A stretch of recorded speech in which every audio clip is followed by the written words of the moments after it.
This is Atomic Shinobi, and today I'm going to narrate what if Naruto returned as an Akatsuki to save Konoha. If you enjoyed this video, please like, share and subscribe to this channel. Now wasting no more time, let's start the story. Naruto let out a sigh. He had been through so much in the last 5 years. Shortly after returning from the Valley of the End with Sasuke Uchiha, he had left the Leaf Village.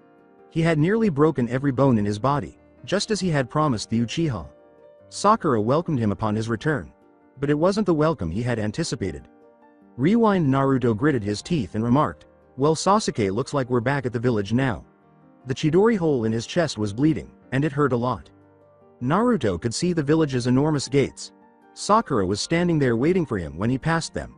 He smiled weakly and opened his mouth to greet her, but as she hurried over to them, he saw her eyes widen.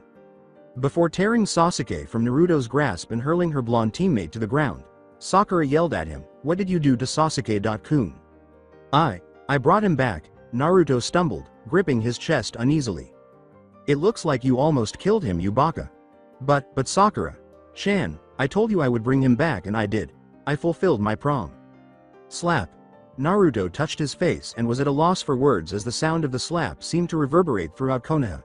He stared at Sakura in disbelief as she yelled and glared at him while tears streamed down her cheeks. "Look what you did to Sasuke-kun. Did you see those wounds he had? You did this to him? I told you to bring him back to me, not to bring him back beat up and almost at the brink of death." "But Sakura-chan, I didn't have a choice, I." Slap. As he heard the young Kunoichi growl in mockery and hatred, Naruto looked up at Sakura and said, "Shut up, I don't want to listen to you. Were you trying to kill him, you monster?" His eyes were bright with confusion and hurt. "I ask you to do one simple thing, and you screw it up. You really are the Dobi Sasuke-kun always called you. Because you can't do anything right. You truly are the dead last, and no matter what you do, Sasuke-kun will always be better than you." She began hurling insults at Naruto, who just sat there until something inside of him snapped. All he had done was what she had pleaded with him to do with tears in his eyes, but it didn't seem to be enough. He lost his temper during her tirade of insults. "Sakura, shut up." The force and rage in Naruto's voice toward her caused Sakura to gasp in shock. She even noticed that he had omitted the chan suffix from her name. "So, this is the thanks I get for bringing back your precious Sasuke-kun to you, Sakura? You selfish, ungrateful bitch. All I have ever done my whole life is given my blood, sweat, and tears for you, hoping to make you happy and be your friend, but you're right, I am a Dobi. You want to know something funny, Sakura? As I was fighting for my life against the Teme, I actually thought that you would feel sad if I died trying to bring him back to you like I promised. Now I realize, you wouldn't have cared if I had died trying to keep that promise, if it meant your precious Sasuke-kun was alive and well. Kami, I'm such an idiot for believing that you ever gave a damn about me." Sakura sobbed as she stumbled, but you hurt Sasuke-kun, terrified of Naruto's newfound disregard for her. Same typical Sakura, always with the one-track mind and always about Sasuke, everything and everyone be damned, especially me. Fine. Take Sasuke. I don't care anymore. I've only ever done what's asked of me, but I see now it will never be enough. This is goodbye. Sakura, I hope you're happy with this prick." Naruto spat in disgust at his teammate after Sakura was unable to respond to the young shinobi and could only sob. Naruto walked out of the village after turning around. He escaped as quickly as his injured body would allow, clutching his chest in agony. When Tsunade reached the gate, it was too late to undo the harm already done. Tsunade asked, "Where's Naruto?" Sakura exclaimed, "That baka left.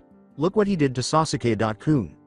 Tsunade questioned, What did you say to him?" As soon as she responded, Tsunade approached Sakura, took her by the throat, and lifted her into the air. Tsunade currently intended to kill her by strangulation.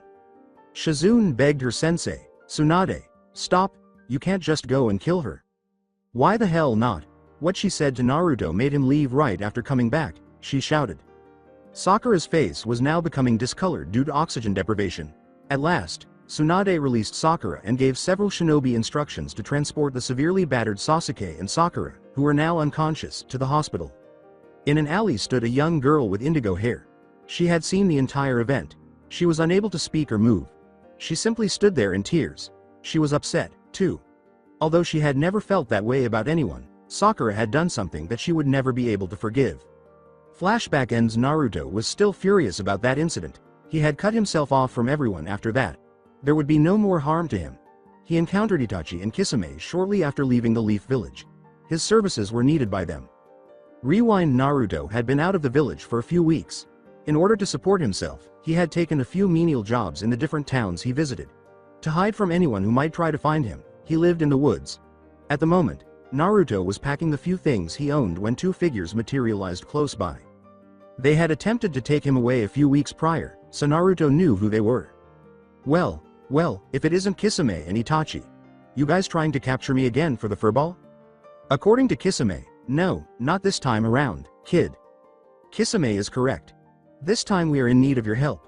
We thought it was odd when the order was sent out for us to capture the tailed beasts. Therefore, after our encounter, we did some digging. It seems Madara Uchiha is controlling our leader, and we require your assistance. Naruto pondered it for a while. He decided that there was really nothing left to lose. Naruto questioned, okay, but what's in it for me?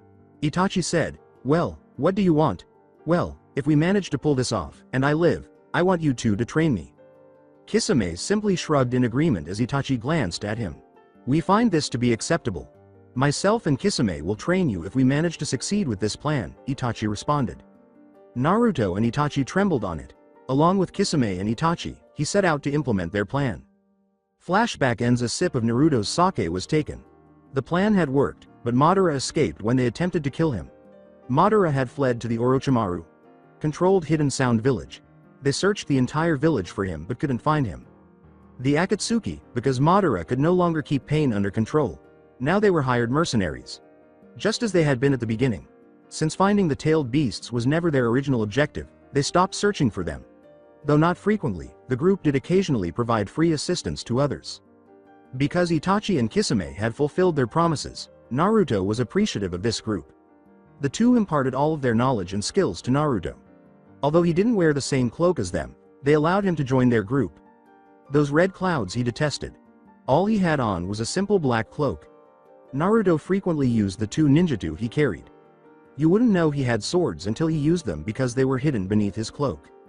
Although it was only a job, Naruto had done a number of things with this group that he wasn't particularly proud of. Even though he was now a skilled assassin, he didn't particularly enjoy performing such tasks. Naruto sipped his sake once more. His thoughts shifted to more recent occurrences. For example, the fact that Madara and Orochimaru had somehow allied themselves with the Land of Lightning and the Land of Earth. The devastation of Naruto's old village, the village hidden in the leaves, was most likely their overarching plan. The Pain cared and had intended to join forces with the Leaf Village and their allies, but he didn't really care. Naruto detested this scheme. He had no desire to go back there, but it appeared that this was one of those situations where he had no other option. He reflected on the dispute he had had with Pain a few days earlier. Rewind. You've got to be kidding. I'd rather see that place burn, Naruto screamed. I understand your feelings, Naruto, but we can't allow Madara to have his way any longer.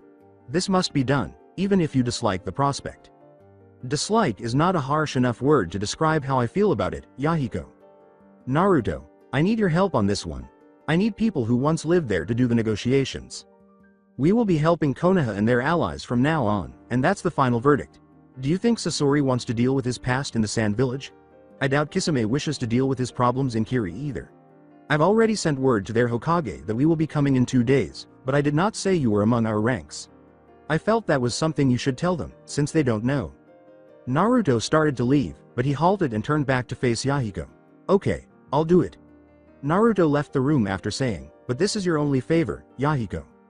Yahiko was aware of Naruto's Leaf Village upbringing. He pitied him.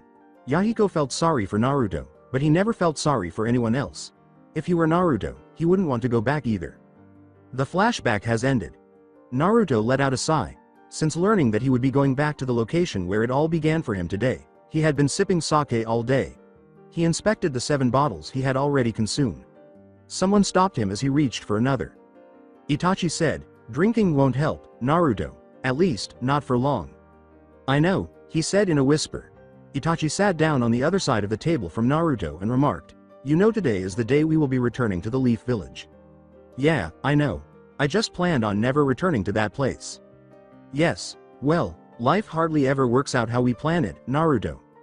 Naruto said, ain't that the truth, and he snatched up the final bottle of sake. With a slight shake of the bottle, Naruto said, why don't you have a drink with me? Itachi held out a drinking dish for Naruto to pour sake into, saying, "I suppose it couldn't hurt."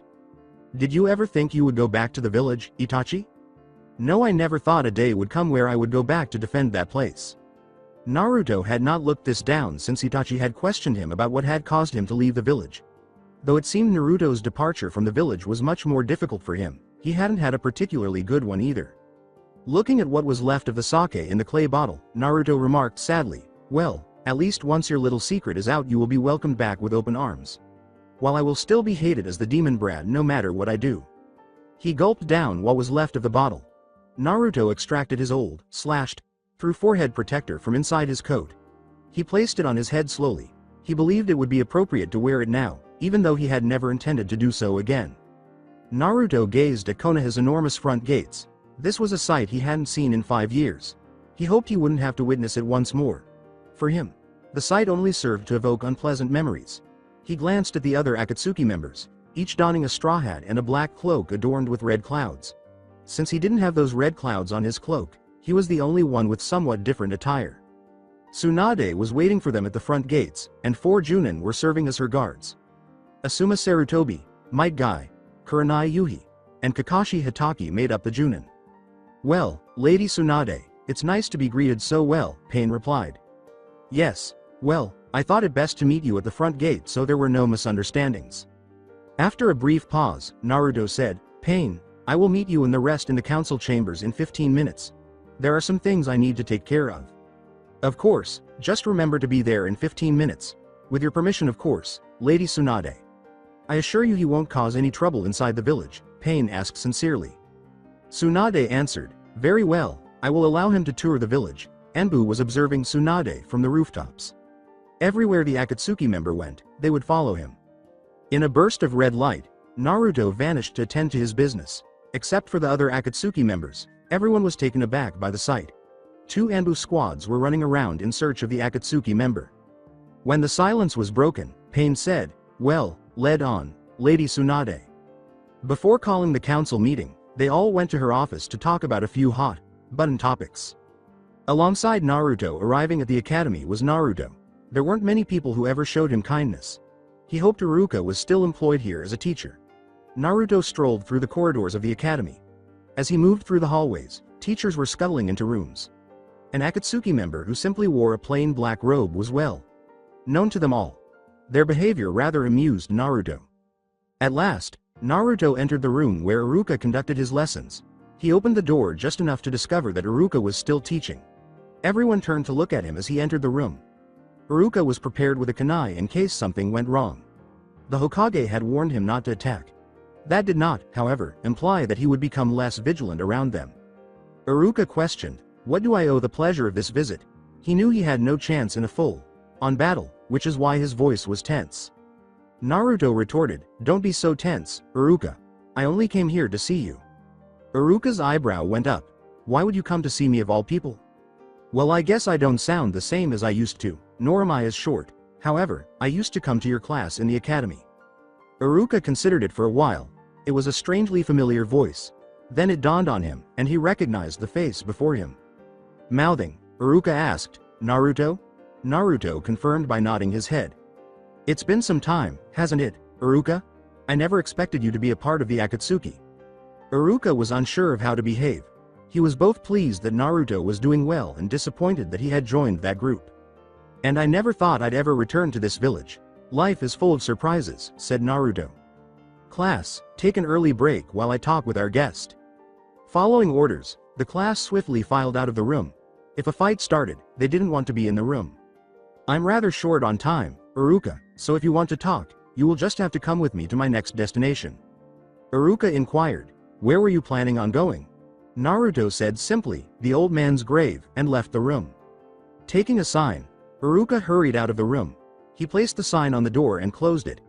His assistant was the intended recipient of the sign. Just as Naruto was leaving the academy, he caught up to him. Iruka accompanied Naruto on their journey to the cemetery. "So, how have you been? Have you been eating right and getting enough sleep?" Iruka was curious. Always the parent, Iruka. "Yes, I've been just fine. The others in the Akatsuki got me off of my ramen. Only diet years ago." "That's good.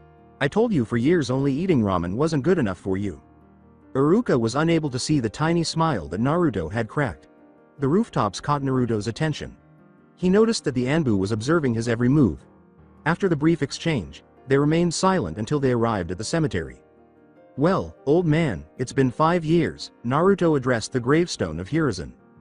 Naruto spoke to the stone for a brief moment. He discussed Madara as well as some of the more recent developments. Iruka remained silent as she stood and watched. When Naruto heard an approaching figure, he stopped. Someone's coming, said Naruto. Iruka glanced over his shoulder to see who was approaching. Amidst the trees, Hinata Hyuga emerged. She appeared a little annoyed. Iruka, what are you doing here, and why did you call early break and leave a note on the door for me? She inquired. Naruto was gone when he turned around, saying, well, I was talking to. Hinata mistook the situation and believed he was speaking to the gravestone of old man Hiruzen. Well, take a few minutes. I already have everyone back in class now. I'll head back and give you some time, she responded with empathy. To make sure the class wasn't getting out of control, Hinata Shunshin returned to the academy. Naruto reappeared beside the gravestone and asked, now, what was all that about? Iruka proudly stated, Hinata wants to be a teacher, so she's my assistant for the time being until she proves she can run her own class. Although, with what has been happening, she will be recalled to active duty. Hinata's even a Junin now, you know. He then expressed regret after saying this. Iruka asked Naruto, it's a shame Hinata will be recalled to active duty, she really wanted to be a teacher, with a sudden smile. Iruka's expression was rather somber as he said, Hinata's pretty good looking, isn't she? She's also single. At least for now, that is. Naruto had kept his thoughts to himself, remaining motionless and silent. He couldn't figure out why Iruka sounded and looked so serious when he said the final line. He made the decision to stop thinking about it. I'm not here to make friends or find love, Iruka. I'm just here to do a job, nothing more. You really have changed, haven't you, Naruto? Naruto started to leave the cemetery. My 15 minutes are up, Iruka. I'll see you around. Can we talk later? Maybe over some ramen, perhaps?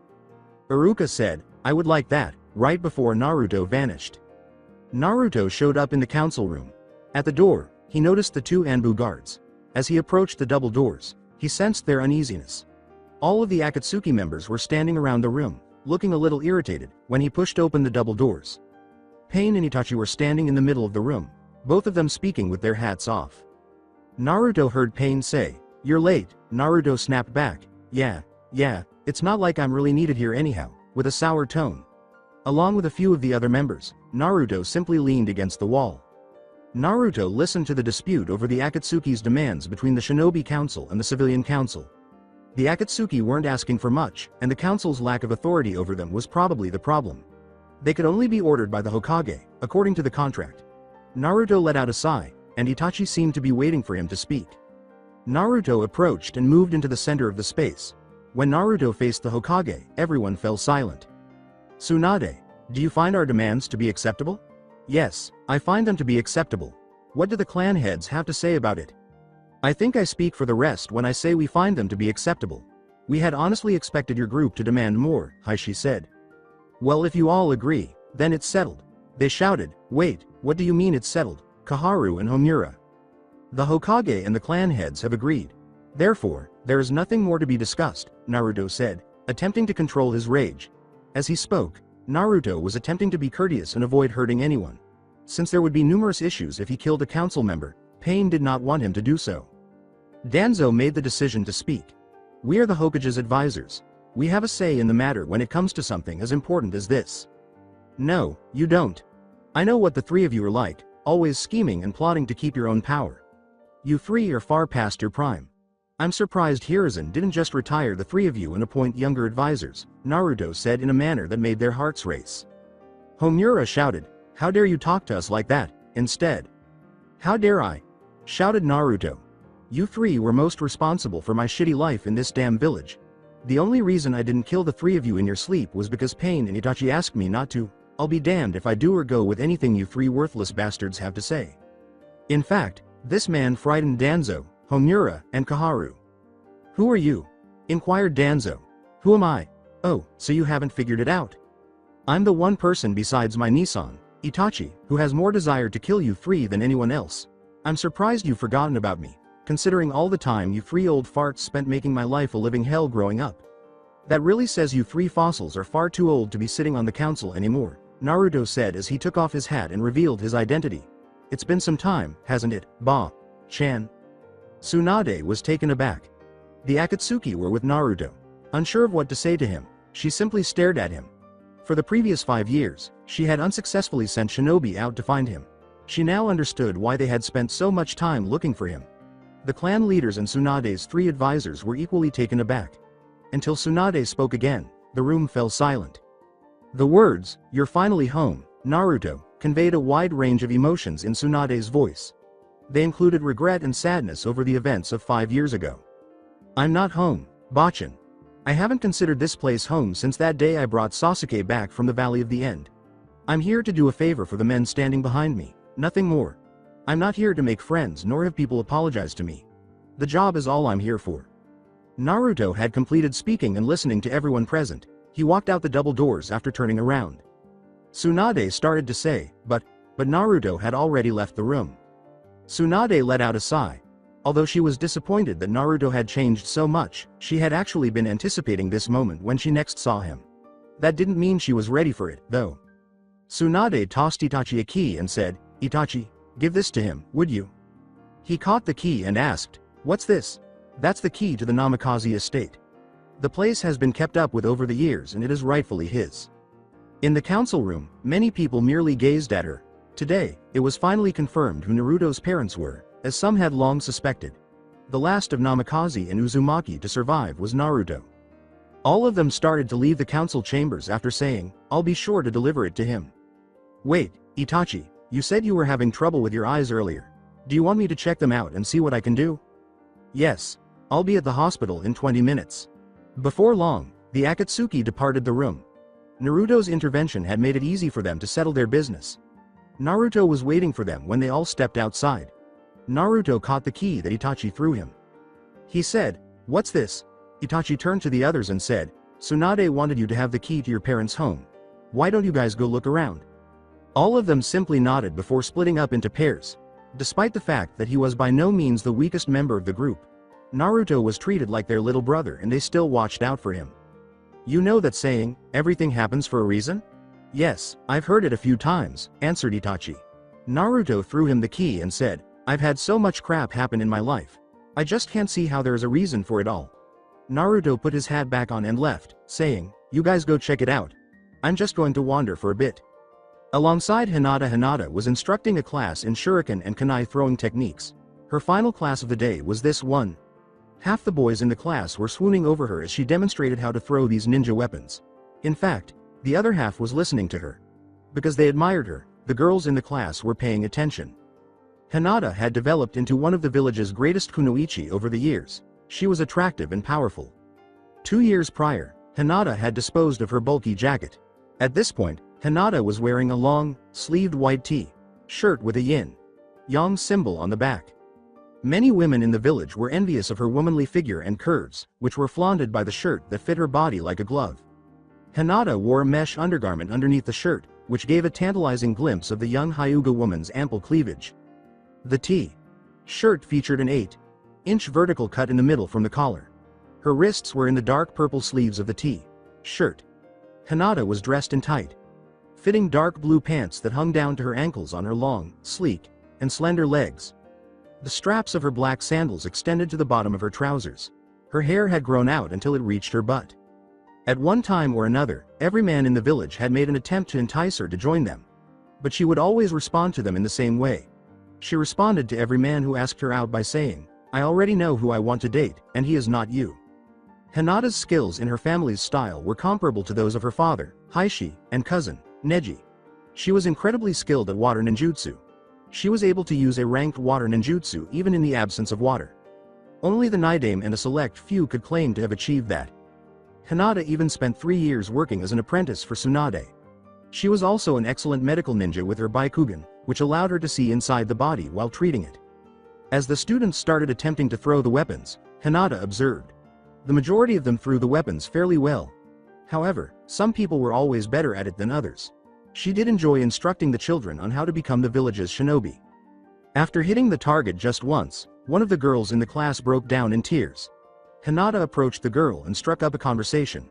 The 12-year-old had dark blue eyes and long black hair. Hinata asked the girl what was wrong while kneeling next to her. Hinata said, "What's wrong, Sora?"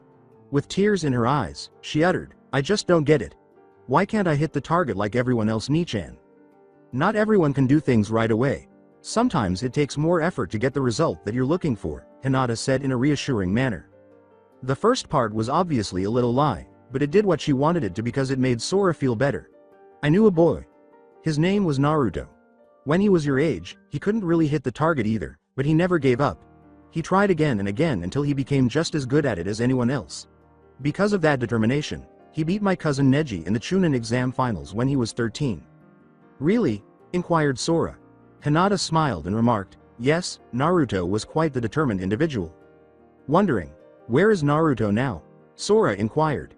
When the events of 5 years ago replayed in Hinata's mind, it was all she could do not to cry. She answered, "He's no longer in this village." "But why?" inquired Sora. 5 years ago Naruto came back from the retrieval mission of Sasuke Uchiha.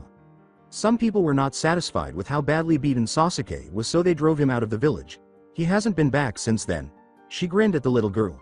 "How about once I'm done with today's paperwork and I'll help you some more?" With a radiant smile, the young girl gave Hinata a hug. "Now that's all for today's lessons. Head back inside. Your teacher is waiting for you all." Once everyone was inside, Hinata made the decision to confront the person who had been observing her during the entire class. "Please come out already. I've known you were there since the class started." Hinata had become quite shrewd over the years, and Naruto grinned. She wasn't even using her Byakugan, and it wasn't easy to detect him. In front of the targets, Naruto emerged. Hinata inquired, "What does the Akatsuki want with me?" "Nothing, I was just walking around when I saw you helping that little girl in your class, so I decided to watch, that's all." "You were quite right though. Even a prodigy can't succeed if he doesn't put in the effort. This Naruto you spoke of, you seem to admire him a lot." Hinata said with a regretful tone, "I didn't just admire Naruto-kun. Akatsuki-san. I love him." What Hinata had said surprised Naruto. He had no idea what he should do. With a tear streaming down her cheek, Hinata laughed sorrowfully. "It's funny. I can say something like this to a complete stranger, but back then, if it was Naruto-kun, I would freeze up because I never had the courage to tell him how I felt.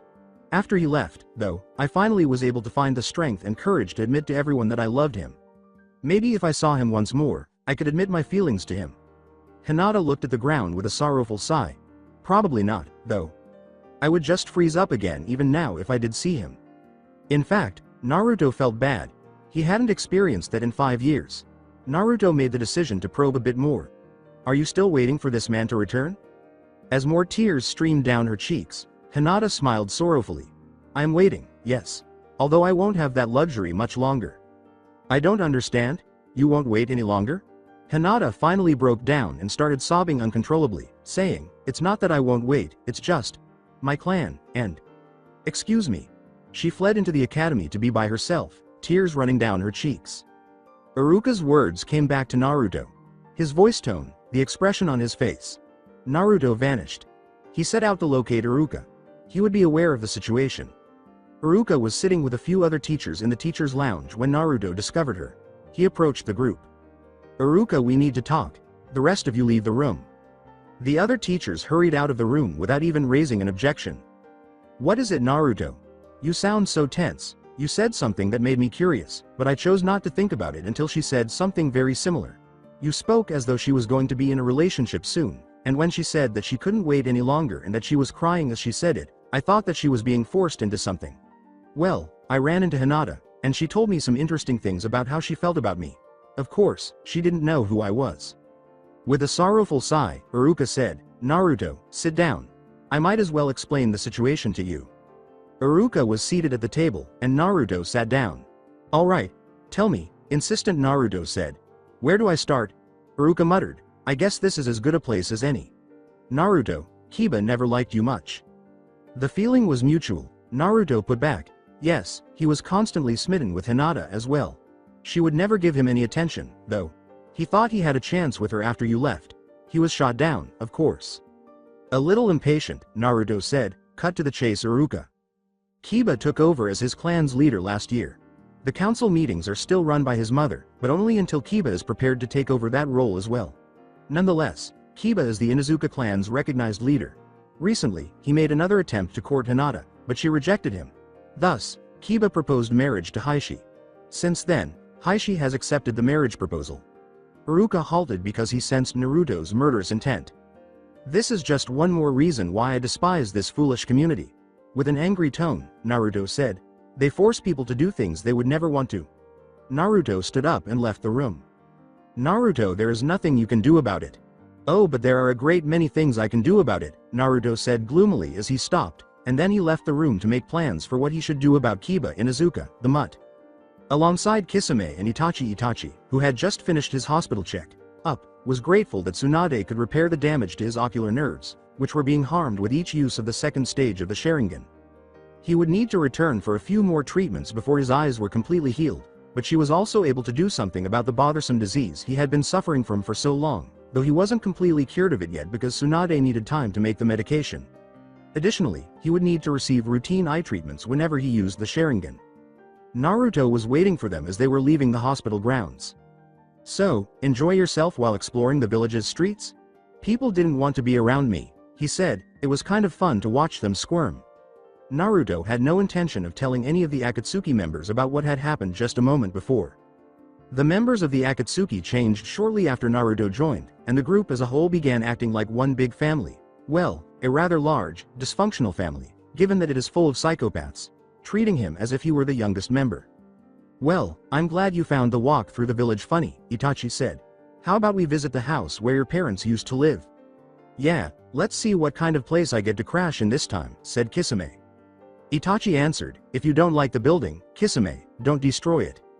The words, "You really are no fun sometimes, Itachi," Kisame whispered.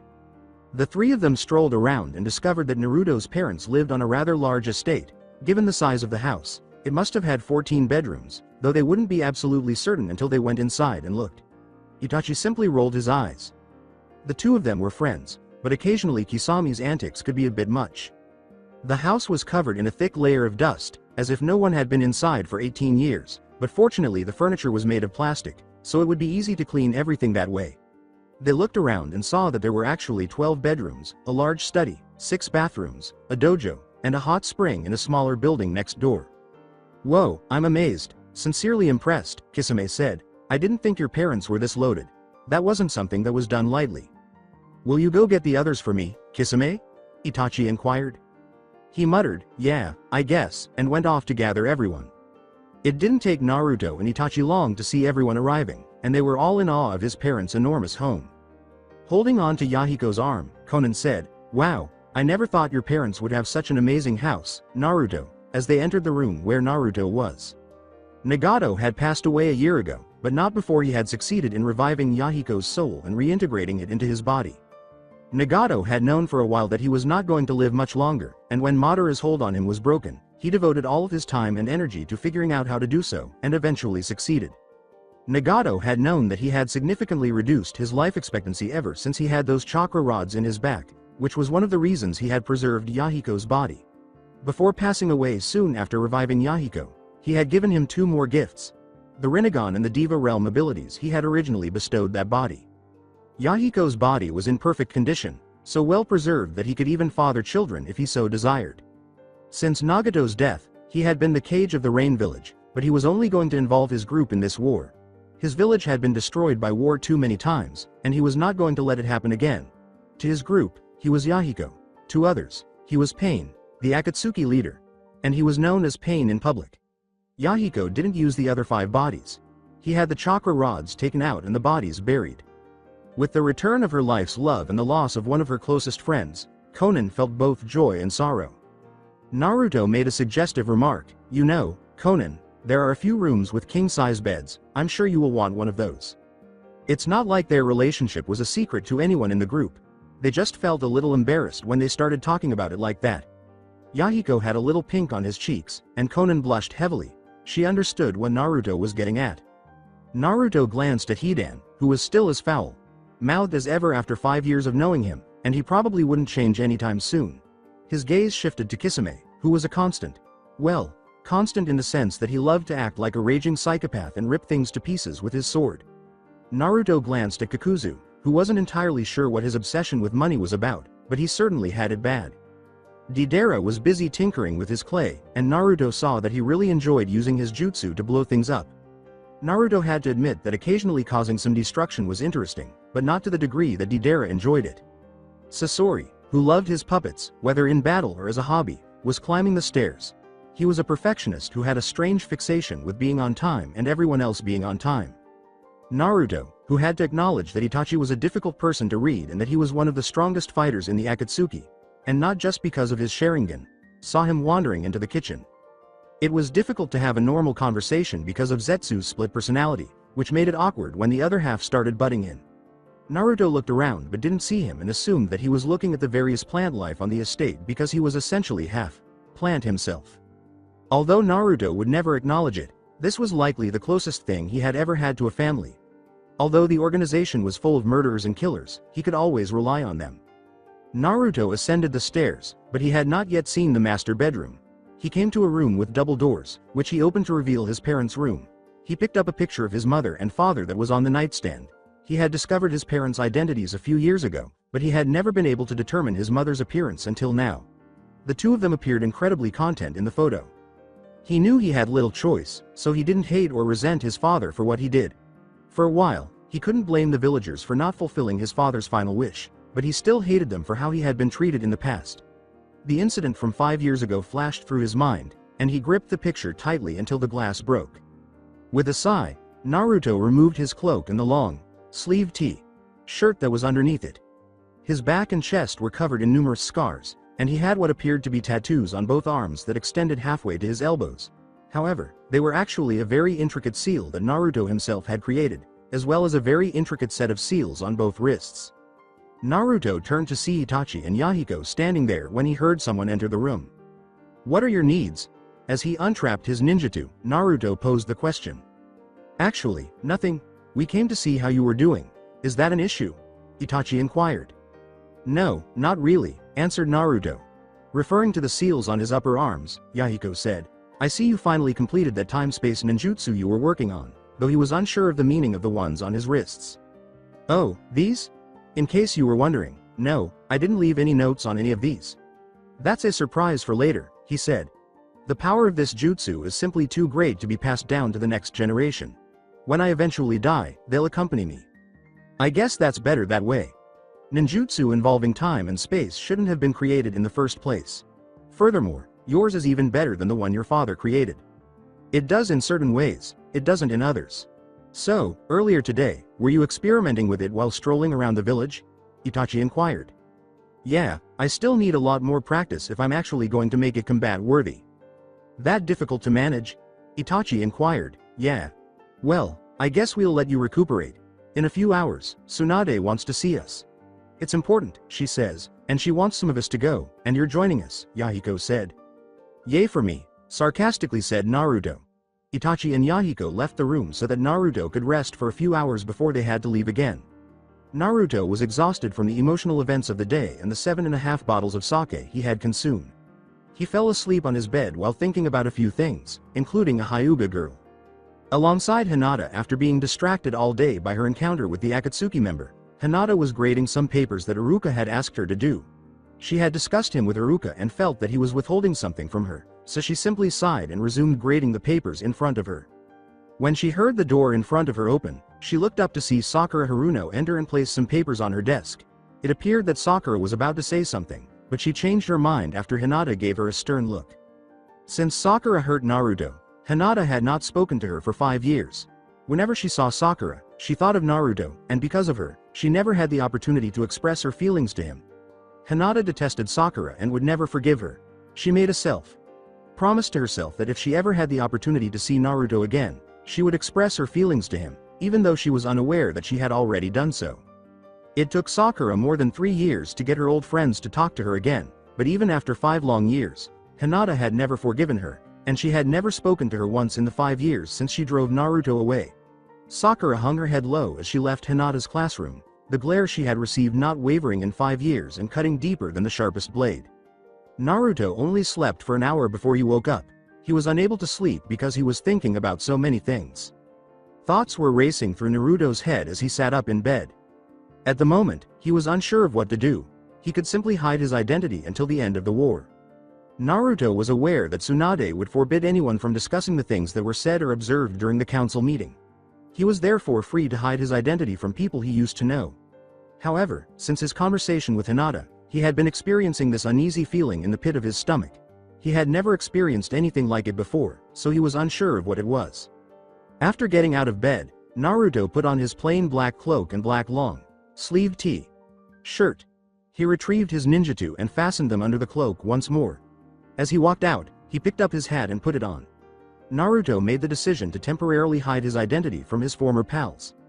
The other members of the Akatsuki were relaxing when Naruto emerged from the master bedroom. Naruto made the decision to take a stroll.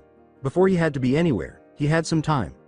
Zetsu was still studying the plants when Naruto left the estate through the front door. That guy was really strange at times, Naruto sighed. Naruto left the estate on foot. He had no real idea where he was heading.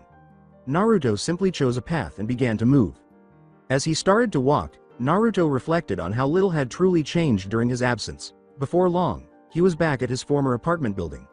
Naruto saw that it was in much better condition than when he last saw it. Soon after, Naruto departed to explore the village. Naruto strolled through the village's market area. In the beef house, he observed Shikamaru Nara and Ino Yamanaka chatting while Choji Akamichi gorged himself. Ichiraku's was seen by Naruto. The fact that they were still in business made him smile a little. He approached and took a seat on one of the stools. The elderly Tucci approached. "What can I get you?" "The normal," said Naruto without hesitation. "What now?"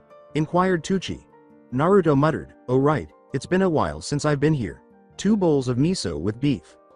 "Your order will be done shortly." Naruto saw that old man Tucci didn't appear scared or wary around an Akatsuki member, in contrast to most of the villagers. However, Naruto was unable to recall ever having been frightened by anything. The elderly man remarked, "You know, you sound very familiar," while he was boiling. Naruto questioned, "Do I now? Who exactly do I sound like?"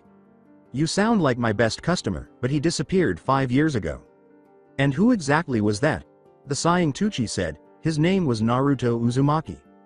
Tucci put the ramen in front of the Akatsuki member after finishing it. When Tucci said that, Naruto couldn't help but laugh. He raised his hat, allowing Tucci to peer beneath it. "Well, old man, it's been some time, hasn't it?" "Naruto?" Tucci asked in disbelief. To be honest, he never imagined seeing Naruto again. As he started to consume the ramen, Naruto inquired, "Yep, so how have you been?" "Just fine these past 5 years. What are you doing with the Akatsuki?" "Keep your voice down, old man, I really don't want everyone knowing it's me just yet." Tucci took a seat on a stool he had by his side and said, "I see, so how have you been?" Naruto said, "I can't really complain I guess. This stuff is just as good as I remember it," while he was currently eating his second bowl. "So where is Ayame?" "Oh, she's off with some friends at the moment. She'll be back sometime later today." In record time, Naruto completed his second bowl. After paying for the ramen, Naruto got up and said, "Well, I guess I'll be back later today then. Oh, and don't tell anyone it's me. I'd rather like to keep my identity unknown for the time being." "Of course, just be sure to drop by soon. You can count on it, old man." Though he was never one to smile, Tucci felt compelled to do so at the moment. Once more, Naruto found himself at the academy. He just happened to end up here after wandering aimlessly from the ramen stand. He overheard someone throwing something in practice. Sora had just resumed her practice when he leapt the academy wall. When he was younger, Sora made him think of himself, training for hours after the academy let out. He reasoned that she must be anticipating Hinata. As he observed, Naruto saw that she was not throwing the kunai correctly. She had no trouble throwing them, but her technique caused her accuracy to be off. He made the decision to come out. "You're throwing them wrong." Naruto was standing behind Sora when she halted and turned around. She began to back away as her eyes grew wide. "Are you afraid of me, little girl?" "Yes," Sora said in a slightly tremulous voice. "Well, that's an honest answer if I've ever heard one." Hinata left the building before anything more could be said. When Hinata saw that Akatsuki member from earlier, she paused and said, "I apologize for being a little late, Sora. There was more paperwork than I had anticipated. What may I ask are you doing here?" He froze for a second before speaking, and then he remembered what Hinata had said to him earlier that day. "Omi." Well, I was walking by when I heard this young girl practicing, so I decided to say hello. Hinata gave him a doubtful glance. Hinata simply shrugged it off with a sigh. She approached Sora and started teaching her how to throw the kunai once more. Hinata threw the kunai, striking the target, saying, "Watch carefully, Sora. Watch how I throw it." After observing Hinata's actions, Sora threw the kunai and hit the target this time. Sora hit the target, but she missed the bull's eye. She began to applaud her own accomplishment. Taking up the other kunai, Sora started practicing. As Hinata observed Sora's practice, she grinned. Naruto had been up in one of the trees, watching Hinata the entire time. After Hinata had concentrated on instructing Sora, he had leapt up into the tree. As he watched her, a lot of thoughts were racing through his mind. Would Hinata still love a person like me if she knew all the things I've done? As one of them, Naruto had worked at a number of jobs over the years that he wasn't proud of, but he did them to make ends meet. His missions included killings, kidnappings, and even one in which he had to wipe out a group of people. Now that he had done those things, even he felt ashamed of himself. However, they were only jobs back then. Simply a means of surviving as an outlaw ninja. Kiba Inuzuka approached Hinata and brought him out of his reverie. He still had that smile on his face and hadn't changed much. Kiba was taller than Naruto, but that was the only noticeable difference. From the tree, he observed the events that were about to unfold. Hinata remarked, "Kiba, I told you never to bother me here." Sora winced as she spoke in an unfriendly tone. Kiba questioned, "And why can't I come and bother my fiancé?" "Because I don't like you, and the only way you were able to get me to marry you was through my father," Hinata replied with a smile. "Doesn't matter if you like me or not, you will be mine eventually." Despite her neutral tone, Hinata was serious when she said, "No, Kiba, I will never be yours, even if we get married, as you will never touch me, regardless of what my father wants." Hinata smiled and said, "Now Sora, how about we get some ramen?" in a happy tone. "Yay!" exclaimed Sora. Hinata and Sora started to leave after Sora took her hand. Kiba was enraged. He remained silently furious until he started to chase after them. He was about to grab Hinata's shoulder when he realized that a ninjutsu's blade was now against his neck. Naruto said, "Not so fast. You heard the pretty lady," in a menacingly low voice. When Hinata and Sora turned around, they saw Kiba being restrained by the Akatsuki member. Kiba shouted, "Do you know who I am?" In a low, menacing, and deadly serious voice, Naruto said, "Of course I do. Kiba Inuzuka, head of the Inuzuka clan. However, here's a fun fact for you. I don't give a shit. You see, the village needs me and my group more than they need you." The only thing Naruto wants is to rip Kiba's head off. Kiba was sweating profusely because he knew that if he irritated the man, he would be in big trouble. He had heard about an Akatsuki member who was armed with 2 ninjutsu. He knew the man was harsh and icy based on the reports. "Akatsuki-san, as much as I wouldn't disagree with you killing him, I'd prefer you didn't. I can deal with him myself if I have to. I don't need people fighting my battles for me." Naruto took his sword away from Kiba's throat. "If that is what you want, then so be it." With a shout, Kiba retreated. "The council will hear of this. I would not make idle threats if I were you, Kiba Inuzuka. I'll let you off with a warning, but do it again and I'll remove that head of yours." Kiba retreated and walked out of the academy while muttering profanities. Naruto pivoted to confront Hinata. He noticed that behind Hinata, Sora was trembling. With a sigh, Naruto started to leave, but Hinata stopped him. Hinata questioned, "Why did you help me like that?" She genuinely wanted to know why she would receive assistance from an Akatsuki member. As he vanished in a blaze of red light, he exclaimed, "Now isn't it the 1 million Ryo question?" Pulling on Hinata's sleeve, Sora started. Sora uttered a single word as Hinata glanced down at her. "Ramen." Hinata couldn't resist giving the girl a smile. When she felt like it, she was adorable. In response to the cheerful girl, she said, "Yes, of course, on to Ichiraku's, then." Hinata couldn't help but think that man's voice sounded familiar as they made their way to Ichiraku's. While walking with Sora, Hinata muttered, "Where have I heard that voice before?" Sora said, "Something wrong?" No, nothing's wrong. Just thinking about something, that's all." As she strolled alongside Hinata, Sora simply grinned. Before long, they reached Ichiraku's ramen stall. They discovered an Akatsuki member conversing with a yame while seated on one of the stools.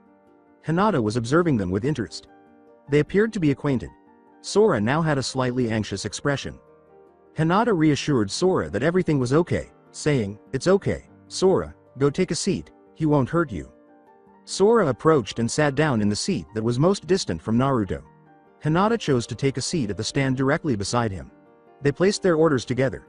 There was utter silence for a few minutes.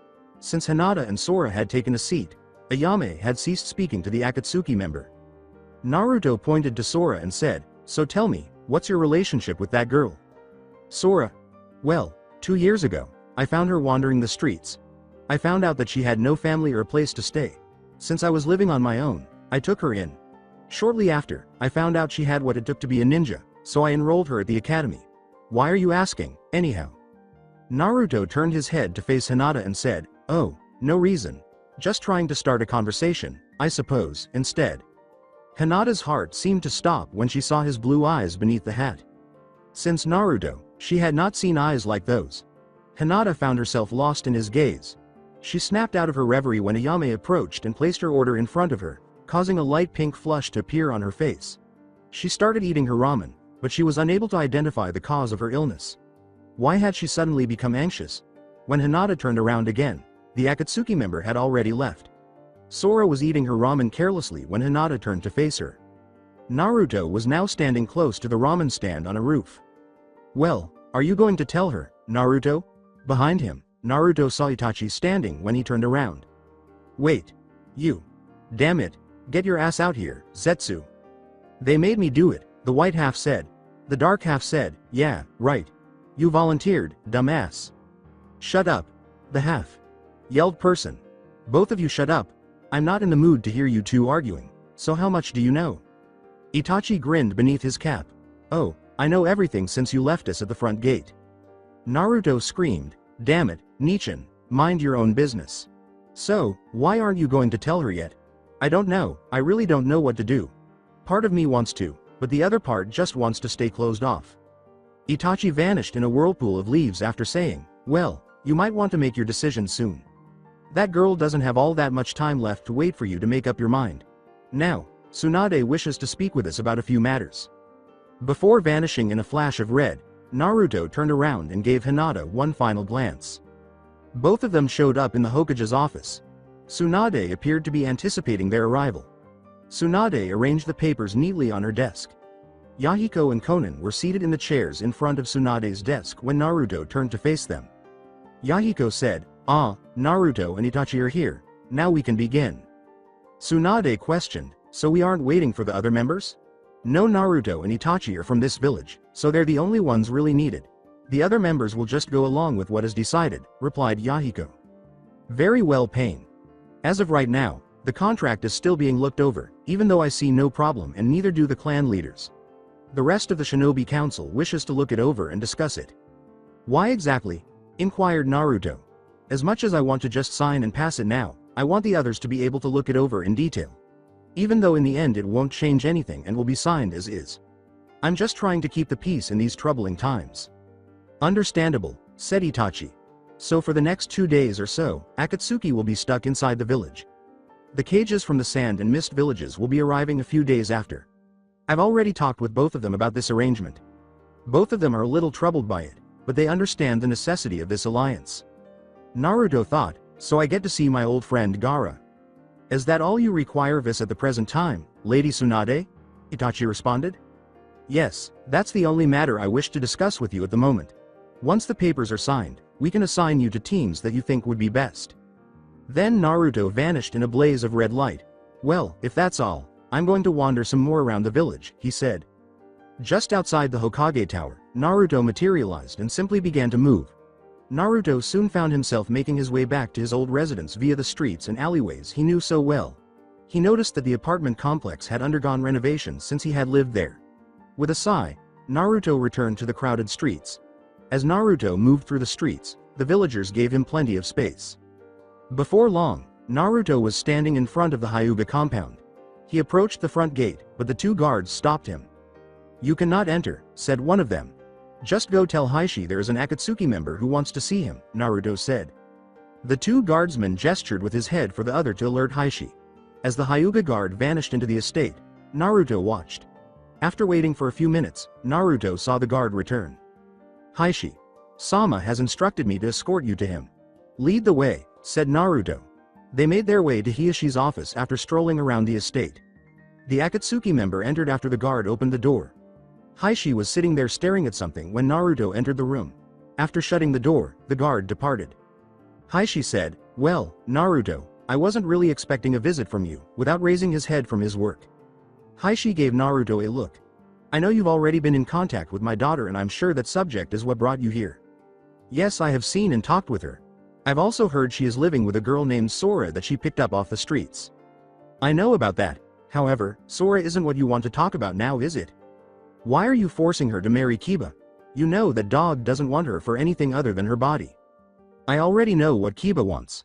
I've had him watched ever since the marriage contract was signed." "Why exactly? It doesn't make any kind of sense. My daughter has found no interest in any man other than yourself, Naruto. The elders want her married off to someone of high prestige, even though my daughter has stepped down as heir and since then, moved out of this estate. She is 18 and still a part of this clan and the elders thought it was time she get married. To someone she doesn't even remotely like from what I've seen. Yes, well, there is a fail-safe in the marriage contract I had Kiba sign. The contract states I can nullify the contract before the marriage if I see probable cause. I've watched Kiba for the past week since its signing. I truly have no intention of letting Kiba marry my daughter. I will nullify the contract next week before the marriage." "That's pretty cold." "Yes, well, I rather dislike Kiba's attitude towards my daughter. Even if it might not seem like it, I do care for my daughter and what she wants. However, what she wants is you." "Yes, I already know that. So, Naruto Namikaze, what do you want?" "I really don't know. I mean, Hinata's very good-looking, kind, caring, smart, and strong. She's basically any man's dream. As blunt as you were 5 years ago, I see. Time changes a lot of things, but not everything." "Very true." Neji entered the room before they could carry on their conversation. He halted as soon as he walked into the room and saw Heishi conversing with an Akatsuki member. Heishi inquired, "Something you need, Neji?" "No, I was just coming to inform you I was back from my mission, uncle." "Ah, very good. I take it everything went smoothly?" "Of course." "Very good." Once more, Neji left the room, leaving Naruto and Heishi alone. "I see Neji no longer has his seal." When Hinata left, she requested that he take her place as heir to the clan. "I'm sure my daughter said that so I would remove the caged bird seal on his forehead. Although I have to say, it was really the only way for it to be done without the council being up in arms over the matter. Just so you know, no one outside of the clan knows this fact, so I hope you will keep it to yourself." When Heishi asked Naruto what he wanted, Naruto knew he was getting at something. "Of course. So how long do I have to think about your offer?" Naruto asked. "A single week is your time frame, Naruto." When Naruto was done speaking, he vanished in a burst of light. "Not a whole lot of time. You'll have my answer either before or by that time then." With Sora and Hinata had just returned to their apartment. The location wasn't particularly noteworthy. There were 2 good-sized bedrooms in it. Hinata didn't purchase any of the ostentatious furniture she was accustomed to from the Hyuga compound. Hinata obviously had the money to purchase such items, but she never used them and had no use for them.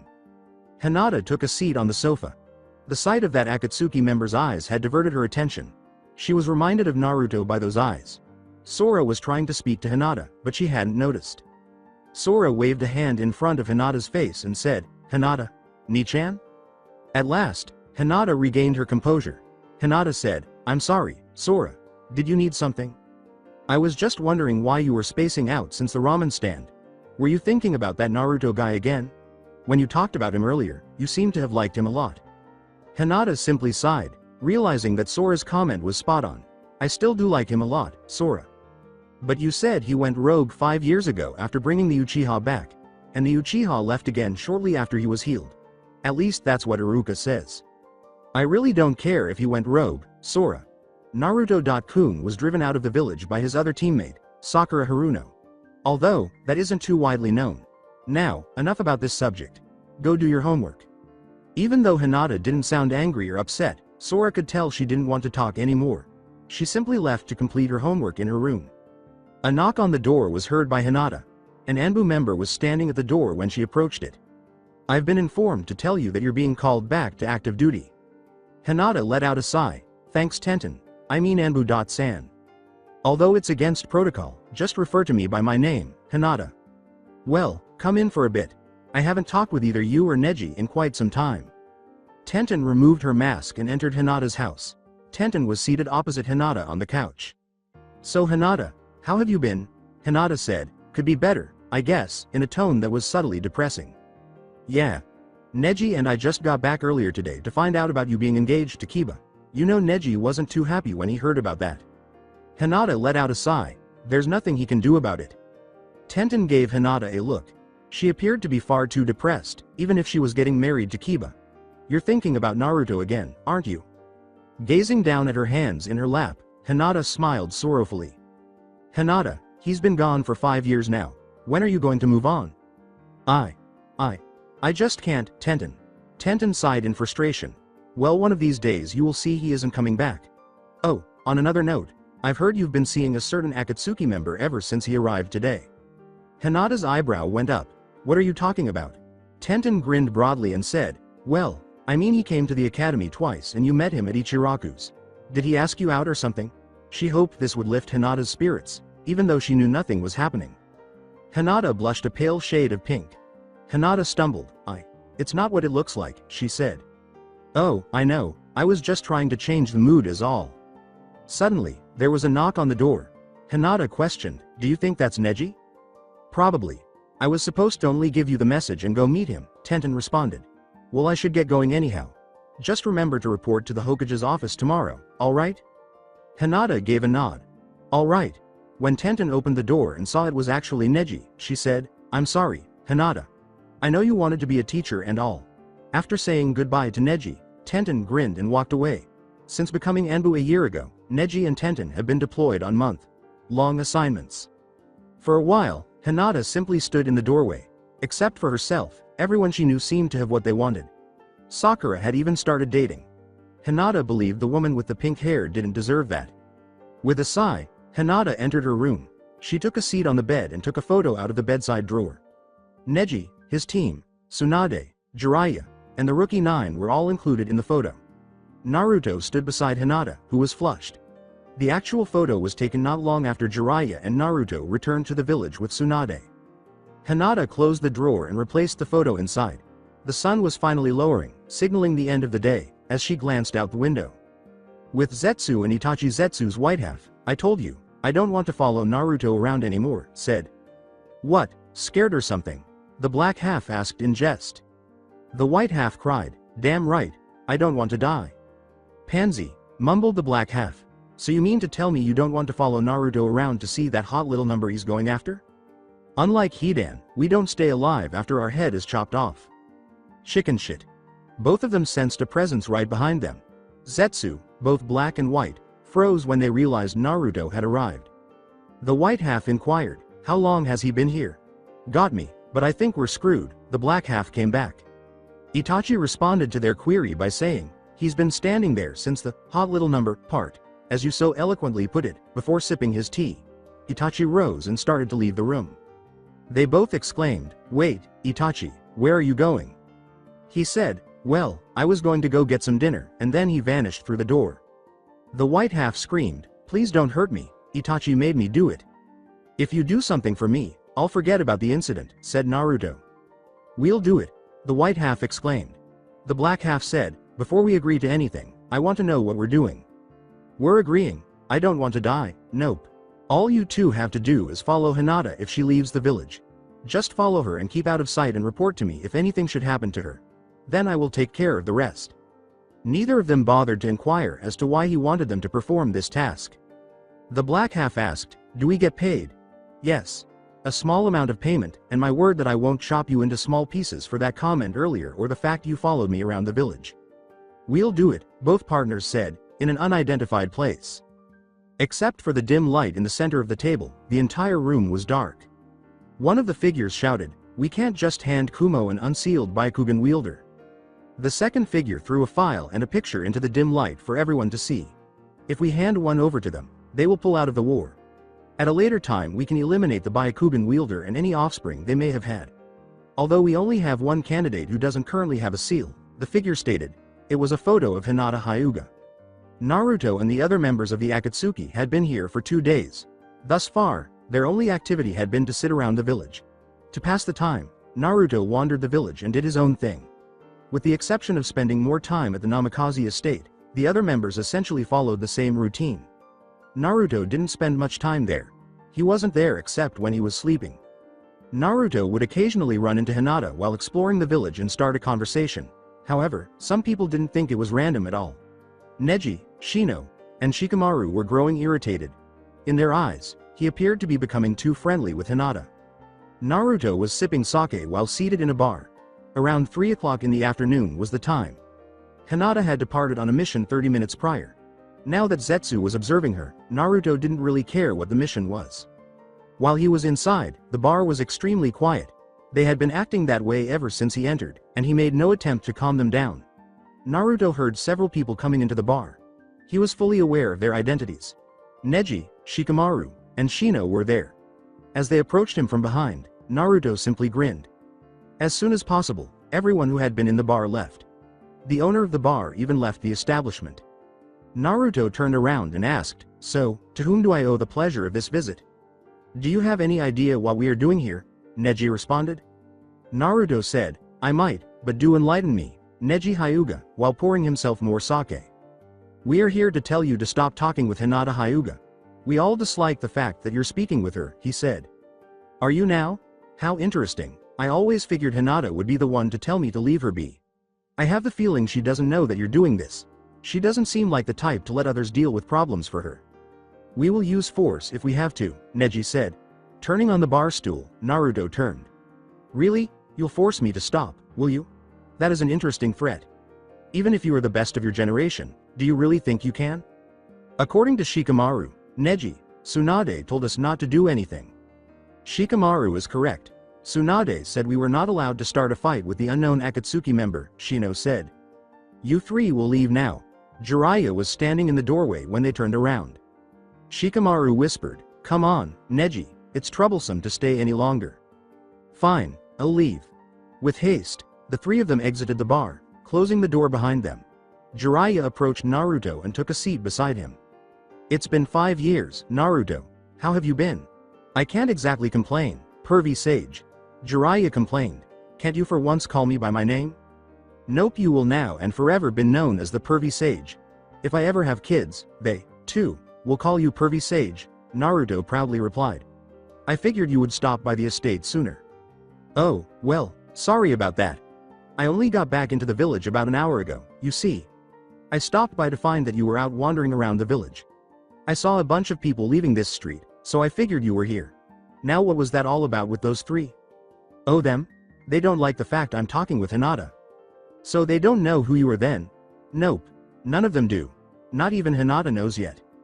Jiraiya sighed. He understood Naruto's motivation for hiding. "Naruto, Hinata's in love with you." Naruto sipped his sake. "I know. Then why haven't you told her that you're back yet? Do you know all the things I've done over the past 5 years? I've done some bad things, pervy sage. If she ever found out, she wouldn't love me. I don't want to be hurt again." "You don't know that, kid, don't compare her to Sakura." When that pink-haired woman's name was mentioned, Naruto tried his best to contain his rage. "Don't mention that woman again." "Right, sorry about that. I'm just saying, Hinata isn't anything like her." "Yeah, I've come to realize that as of late. I have plans to tell her once she got back from her current mission."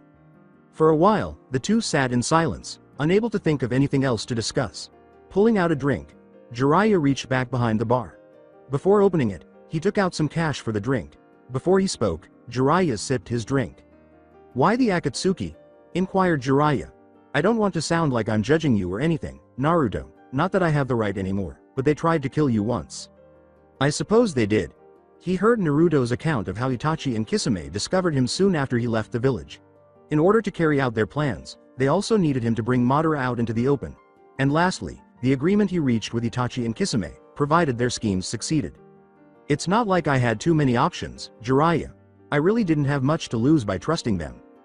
As they sat there, the two began discussing a variety of topics, with Naruto's parents coming up once or twice. The topics of discussion shifted to somewhat more recent occurrences, such as the activities of Naruto's friends during the previous 5 years. Before long, a sizable group of people had gathered outside the bar to observe. At the mansion of Namikaze in the estate's living room, Hidan, Sasori, Kakuza, Kisame, Deidara, and Itachi were engaged in a game of poker. They were still awaiting the Hokage's signature on the document, so they had been doing this for at least 3 hours. They were making an effort to block out the sounds from upstairs. but someone had to say something when they heard a low moan. You know, it's kind of hard to play poker when they're doing it upstairs, Kisame murmured. Hidan stated bluntly, don't sugarcoat it, just say it, they're having wild sex up in their room. Itachi said, colorful language as always Hidan. 2 cards, please, and the 2 cards were placed face down. It's not like they had many chances to be together until now. As he examined his cards, Kakuza remarked, he's right, but I wish they could do that stuff a little more quietly. He said, 4 cards, indicating that he was holding an ace. Rather pleased with his hand, Sasori remarked, I really don't care, it doesn't bother me. Kisame said, you're a damn puppet, why would it bother you? Deidara said, I call, and tossed a few of his chips in the middle, what do you all have? Kisame said, I fold, shuffling his cards face down. 4 aces, said Kakuza with pride. Damn, got me beat, said Sasori and Hidan simultaneously.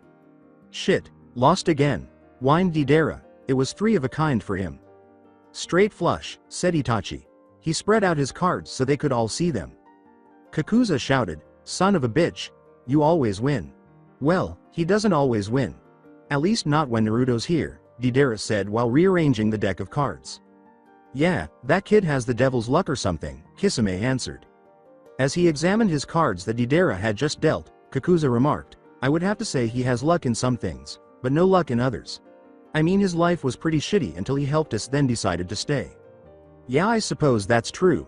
Hey, you guys want to make a bet about when Naruto and that hottie Hinata Hyuga get together? Replied Deidara. Sure, why not? Returned Sasori.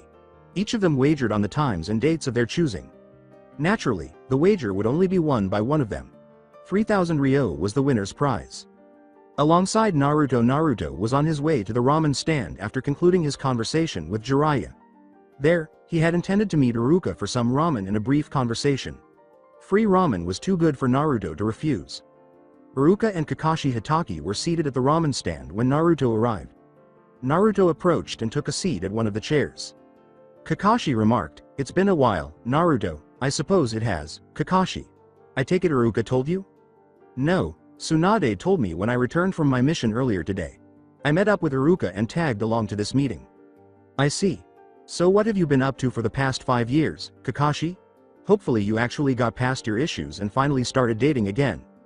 Since you left, he answered, I've had a decent life. Daddy. They all turned to watch a little girl with shoulder-length silver hair, no more than 3 years old, run up to Kakashi. After picking her up, he placed her on his lap. Rin. Where's your mother? I'm right here, Kakashi, our daughter wanted to see you. They all turned to watch Kurenai approach them while wearing a blood-red kimono. As his wife took a seat beside him at the ramen stand, Kakashi apologized to her, saying, I'm sorry I didn't come home. I had something rather important to do. You should be apologizing to your daughter, not me, she responded. Naruto stood up and turned to leave. Wait, Naruto, I still wanted to talk. Naruto answered, we can talk some other time, Kakashi, and then vanished in a burst of red light. Kurenai's gaze expanded, was that really Naruto? Yeah, said Iruka. Rin inquired, what's a Naruto? When Rin asked, they couldn't help but smile. His daughter received a pat on the head from Kakashi. She had the potential to be adorable. Kurenai asked her daughter, Naruto is a man, and a friend of your father's. Now are you hungry? Rin exclaimed joyfully, I want to go to that place where we put the meat on the fire. Kurenai turned to face Kakashi, who gave a shrug. The barbecue place it is, Kurenai said. Kakashi placed his daughter on his shoulders and said, Iruka, I apologize. I guess I interrupted your conversation with Naruto. Iruka answered, it's okay, Kakashi. I can always talk to him later. Come on daddy, let's go. Mush, Kurenai's daughter made her laugh uncontrollably. Rin was holding onto her father's hair to guide him. Mostly because Kakashi liked his hair, the 3 of them hurried off toward the barbecue restaurant. As he watched the contented family leave, Iruka simply laughed. Iruka sensed that someone had taken a seat beside him. Naruto whispered, he has definitely changed over the last 5 years. Yeah, after you left, he wasn't quite himself, and then after Sasuke left, he just really didn't function. That changed about 4 years ago when Kurenai became concerned. Shortly after that, they started going out. Then she got pregnant with Rin there, and the 2 of them got married before she was born. They're quite the happy family. Iruka took a moment to reflect. I'm sure all he wanted to do was say he was sorry to you. I had a feeling that's what he wanted. So you still haven't told Hinata or anyone you used to know that you're back? No, but I will soon enough, if they don't find out today. Tucci positioned ramen before the pair. This time, he made it up and served them since he knew what they would order and didn't ask. Did you ever regret leaving Naruto? Naruto said, not really, and began to eat his ramen. You know Naruto, I really didn't think you would be back right after they left. Well, I don't know when I was going to have another chance to just sit and talk with you. I suppose you're right. That contract will be signed today, won't it? Yep. What is the Akatsuki to you, Naruto? Naruto consumed all of his ramen. Well, you could say they're the closest thing I've ever had to a family. They looked out for me when I first joined them. That's good. At least you weren't alone for the past 5 years. The two discussed the last 5 years of their lives. Iruka questioned Naruto about the Akatsuki members, and after learning that Iruka was wed to Anko, Naruto questioned Iruka about married life. The subject of Naruto's former pals came up. Most of them appeared to be dating now. For the past year, Ino and Choji had been together. Tenten and Neji were discussing marriage. Shino even had a girlfriend now, and she was a huge bug lover. Iruka had doubts about Shikamaru's romantic life. Despite being aware of his romantic life, Naruto was unwilling to discuss it. When Naruto learned Sakura was seeing Rock Lee, he became enraged. He believed that the bitch with the pink hair should live her entire life alone. Additionally, he was already aware of Kiba and Hinata. Alongside the Hitaki's Rin sat beside her mother, watching the meat sizzle on the grill. Kurenai said, I couldn't see his face, but Naruto seemed so different, so much colder than he used to be, while drinking her tea. Kakashi let out a sigh. I know. I do miss the old hyperactive and cheerful boy he used to be. Both of them observed their daughter playing with the grilled meat. Even though they had only known Naruto for a minute or so, the icy aura he exuded was a far cry from the joyful, upbeat one he had previously displayed. Kurenai gave her daughter a pat on the head and smiled broadly. One good thing did come out of him leaving the village, though, she said. Under his usual mask, Kakashi couldn't help but smile. One of the only positive outcomes of Naruto leaving the village was that he married Kurenai and had Rin. Kurenai's voice was sweet as she said, Rin, if you stop playing with the meat it will cook faster. But, no buts, answered Kurenai. Rin pouted cutely because she detested having to wait for the meat to cook. The meat was done a few minutes later. Rin was contentedly consuming her meal as her parents conversed. You know, Hinata would be heartbroken if Naruto rejects her, Kurenai sighed. Kakashi didn't answer until he had finished his meal. Yeah, she would be devastated. They ceased conversing and simply consumed their food. They finished eating 15 minutes later. After Kakashi settled the bill, they left. The three-member family left the restaurant and headed toward their house. As the three of them made their way home, Naruto observed from the roof. He just wrapped up his conversation with Iruka. Hinata wouldn't return for at least 8 more hours, Naruto sighed. Then he might be able to tell everyone. Of course, that is assuming one of them didn't hear something earlier. Since it was winter, a cool breeze was blowing. Naruto removed his hat, allowing the wind to blow through his hair. Outside the Namikaze estate, he had been unable to remove his hat. Naruto didn't really care at the moment, but he didn't want anyone to know it was him just yet. Nearly everyone had moved on and was married or in a relationship. As he stood on the roof, he couldn't help but think about the past.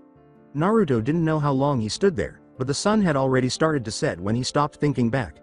Naruto was certain that many people had noticed him by now because he had stood there for so long. Sora, you can come out now. From behind the wall she was hiding behind, the young girl with the long black hair emerged. Hesitantly, she approached the blonde man. She approached him slowly before coming to a halt 5 feet behind him. Are you really that curious to know who I am? Why? Yes, said Sora.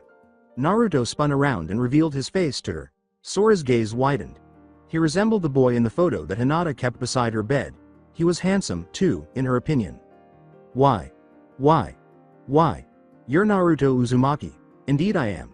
Now why were you stalking me most of the day? As Sora attempted to answer his question, she trembled uneasily. Well Hinata seemed so distracted since she saw your eyes a few days ago, and… I wanted to find out who you were so I could tell her. I see. Well, you know now. What are you going to do with your information? Are you going to go around the village and tell my former friends who I am? It's not that I particularly care at this point, as I had planned to tell them eventually. Sora muttered, you seem so different from how Hinata described you.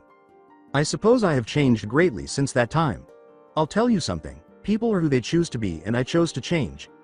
My change may have been for better or for worse. I have really yet to decide which it is. Are you going to tell Hinata you're back? I mean she? I know what Hinata wants to tell me. After all, she already told me without even knowing it a few days ago, he said, interrupting her conversation. Why didn't you tell her you're back, then? To be honest, I just wasn't sure what to do. I've done many things over the past 5 years that I'm not proud of, and many wouldn't hesitate to hate me for said things. If you knew all the terrible things I've done, what would you do? She mumbled, well I don't know, exactly, that uncertainty is what has kept me from saying or doing anything.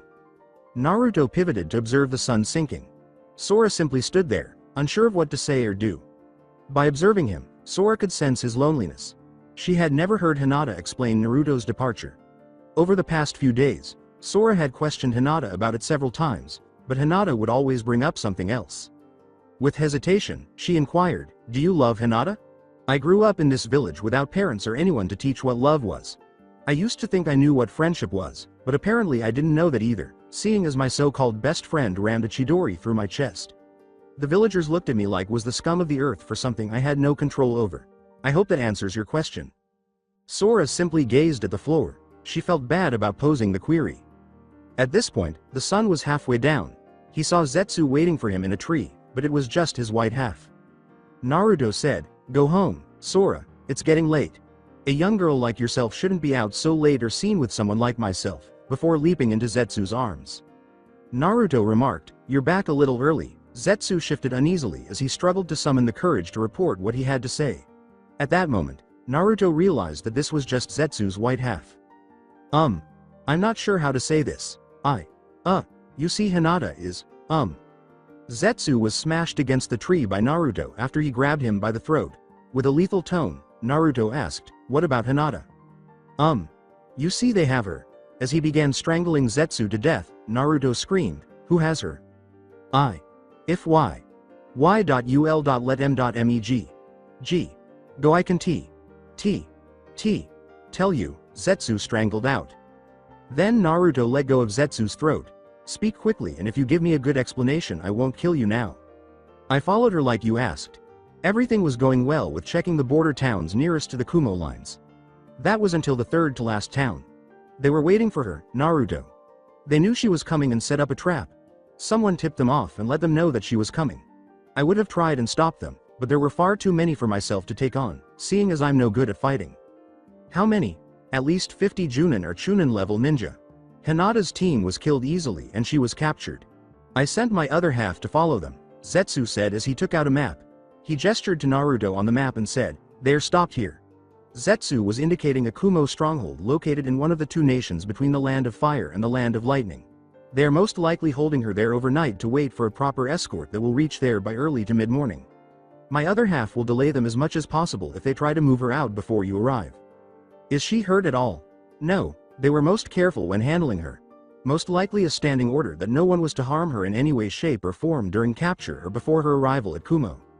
Naruto tried his hardest to control his rage. Zetsu was only sent as a precaution. When Hinata was out of the village, he never imagined that something like this would truly occur. With no further words, Naruto simply began to leave Zetsu. Where are you going? Where do you think? Oh, and if you tell anyone where I'm going or about Hinata's current situation, I'll dice you into tiny pieces so you can't grow back. The idea of being cut into tiny pieces made Zetsu shudder. He saw Naruto vanish in a burst of crimson light. Alongside Hinata in a cell in a Kumo fortress, Hinata sat. They had taken her clothes off and put her in this cell. Although she was relieved that they hadn't hurt her yet, she was aware of what was about to happen. She was crouched in the room's corner. Her limbs and her long indigo hair were the only things covering her body. She shuddered slightly. It was getting chilly at night, and it would only get colder. She could only use the clawed stone floor of the cell. There was no bed or blankets. She was in the corner of the room, trying to stay as warm as possible. It gave her body protection from onlookers and a means of keeping warm. This was the realization of Hinata's worst nightmare. They wanted her Byakugan, which was why she had long feared something like this would happen. Hinata was not deterred by what they planned to do to her. However, she was powerless to stop it at this point. Seals that lined the cell walls were depleting her physical strength and chakra. That someone would come and save her was all she could hope for. Some of the guards were discussing the plans for her, and she could hear them. Right now, all she wanted to do was cry. She was aware that before she was sent to Kumo, there was little chance her village would learn that she had been taken. Her left cheek rolled with a single tear. "Please, someone, save me," Hinata muttered. Now that he was outside the village, Naruto was running faster than even Might Guy could keep up with, at least not for very long. It was about 10 o'clock at night and the sun had already set. When Naruto had spoken to Zetsu, he had tried his hardest to control his feelings. Zetsu, however, was unable to control himself when he declared that Hinata had been captured. He was now on his way to rescue her from Kumo. He scolded himself for not asking Zetsu to take care of her. He ought to have done it himself. Even though it would still take him 3 more hours to reach the fortress, he increased his speed as his rage increased. If he discovered that they had hurt her, how would he respond? He had no idea, but Kumo had better hope they hadn't. Additionally, whoever sold her out should never be known because Naruto would give them a very slow and agonizing death. In an unidentified place with the exception of the tiny, dim light in the center of the table, the entire room was dark. A few individuals talked about the current problem that they had resolved a few days prior. One of the figures remarked, "She should be at the Kumo fortress by now." A female voice asked, "We gave them one of our best female ninja. Was this really the right decision?" "Sacrifice one to save many," another figure suggested. "Yes, that is exactly why we came to this decision. We care for the village but sometimes we must do things we do not want in order to save it," said the first number. "Yes, but are you sure we did the right thing? It is truly too late to be having those types of thoughts. When the war is over, I will send my agents to take care of anything Hyuga related in Kumo," said the initial figure. The second male figure responded, "Yes, he's right. Since she's already in their hands, it's too late to have those thoughts at this time." The first figure said, "Now for the next order of business," and tossed 2 files into the gloomy light. Naruto Namikaze and Itachi Uchiha are the last of their respective lines, and we must ensure they are not the last. "What are we supposed to do? There's no way we can get genetic material from them by force or even if we ask," the woman replied. "There is an old law that was made during the time of the first Hokage. It's called the Clan Restoration Act, or CRA for short. They're officially ninja of the village and fall under such laws. All we have to do is bring it up during the council meeting, and they will have no choice," stated the initial figure. They had no idea that attempting such a thing would probably result in their death, but they never thought of it because they were the conceited scumbags that they were.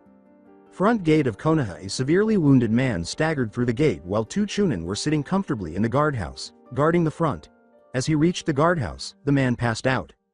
The man was promptly rescued by the 2 chunin.